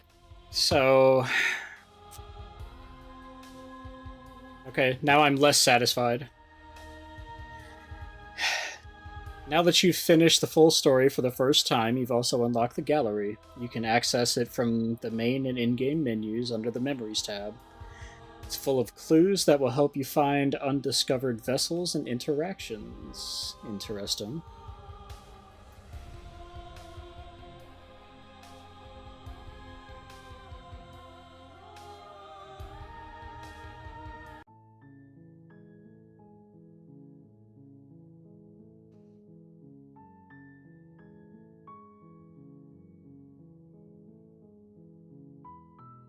All right.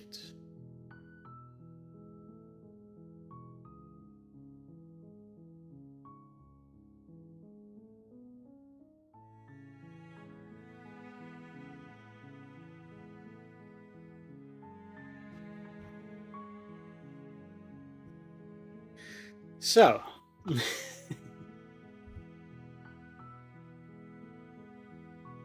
we have finished this first little playthrough, and I am very happy about that. That was still a good game, even if I'm a little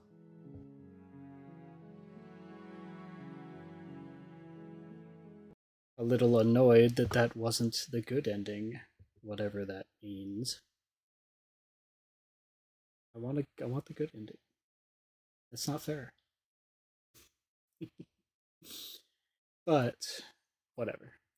It was a very fun game, and made even more fun by the fact that you're all here watching me and interacting, chatting, and playing with me. It was a lot of fun. I love having you all here, and you have no idea how much it means to me that you are here. You're all incredible, and I adore each and every one of you.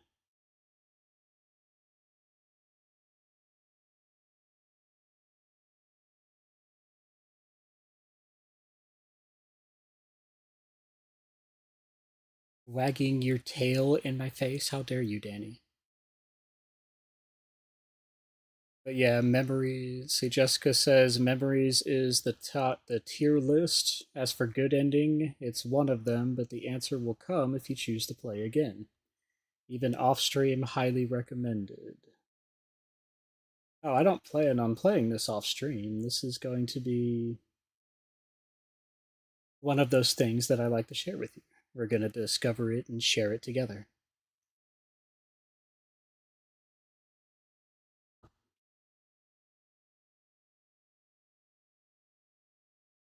You should come join us in the voice chat post stream.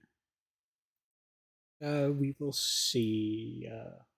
I might be able to join for a little bit, but I am getting a little tired. I have to wake up early tomorrow. Danny says to stream it to you. Oh, definitely. We started this journey together, so we're going to continue it together. My next playthrough, we're going to go a bit against my nature, and we're going to try to kill the princess as much as possible.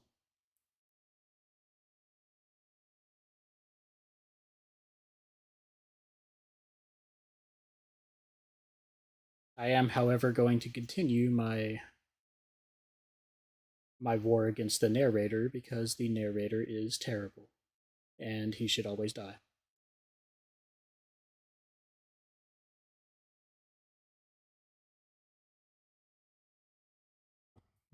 All right, y'all. Well, it is time for me to get off. I've gone over 3 hours at this point. Jessica, no problem, and I really enjoy having you here in the streams as well. You helped to guide me a couple of times to some nicer places. And some pretty funny ways to piss off the narrator, which I appreciated.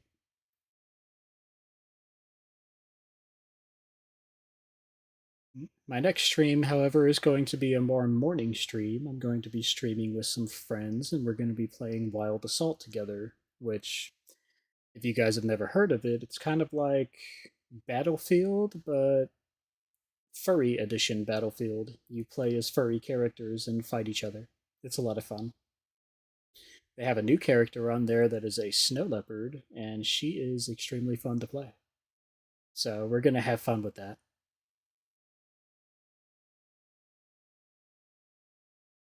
Draken, hopefully next playthrough has less of the MC Escher cabin. Uh, we might go back there. We might. Walking away from the narrator. Oh, maybe that's something we can do. I noticed that in every chapter 2, there was an option to just walk away, and I'm kind of curious as to what that would lead to and how much the narrator would be angry about that.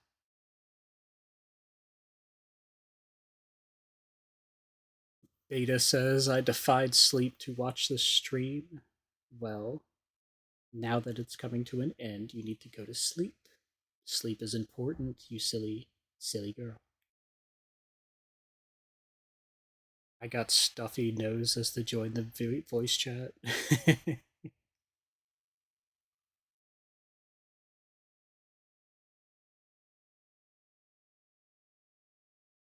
My brain demands less scary nonsense.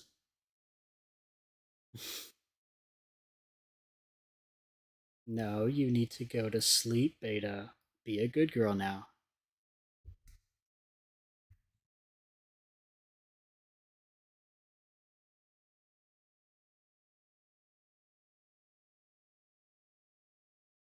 Sadly, this may be my last stream to join since you do them on my work hours.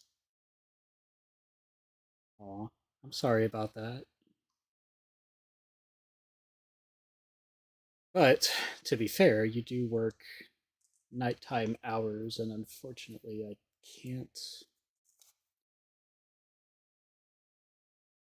probably can't move my streams into those normal hours. But hopefully, on your days off, you can come join us. Ooh. And one of these days, you have to come actually join me on a stream with your cute bunny character.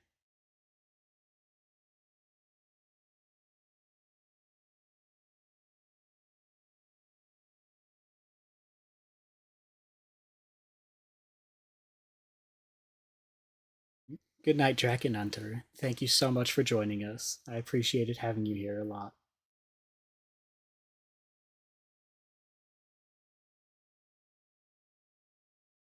I've done a couple of other streams, but yes, this is the first time I've seen you here, Danny. But I really loved having you here, and I hope you get to come be here soon. Or you can come to more.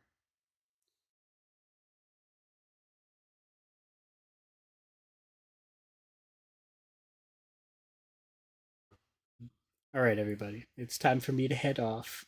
So I loved having you here. Thank you for joining me on this first completion of a playthrough of Slay the Princess. There's definitely more to come later. Well, like I said, we'll just have to wait until one of your days off on the weekends or something.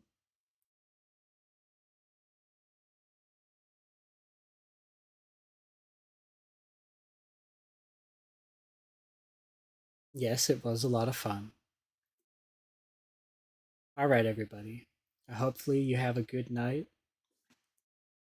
Remember to all of you that I love you a lot. You're wonderful people. I adore you.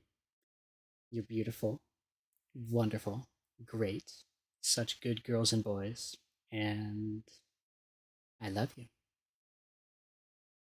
You are worthy of love. You are worthy of affection. And you're cherished like the treasure you are. Good night.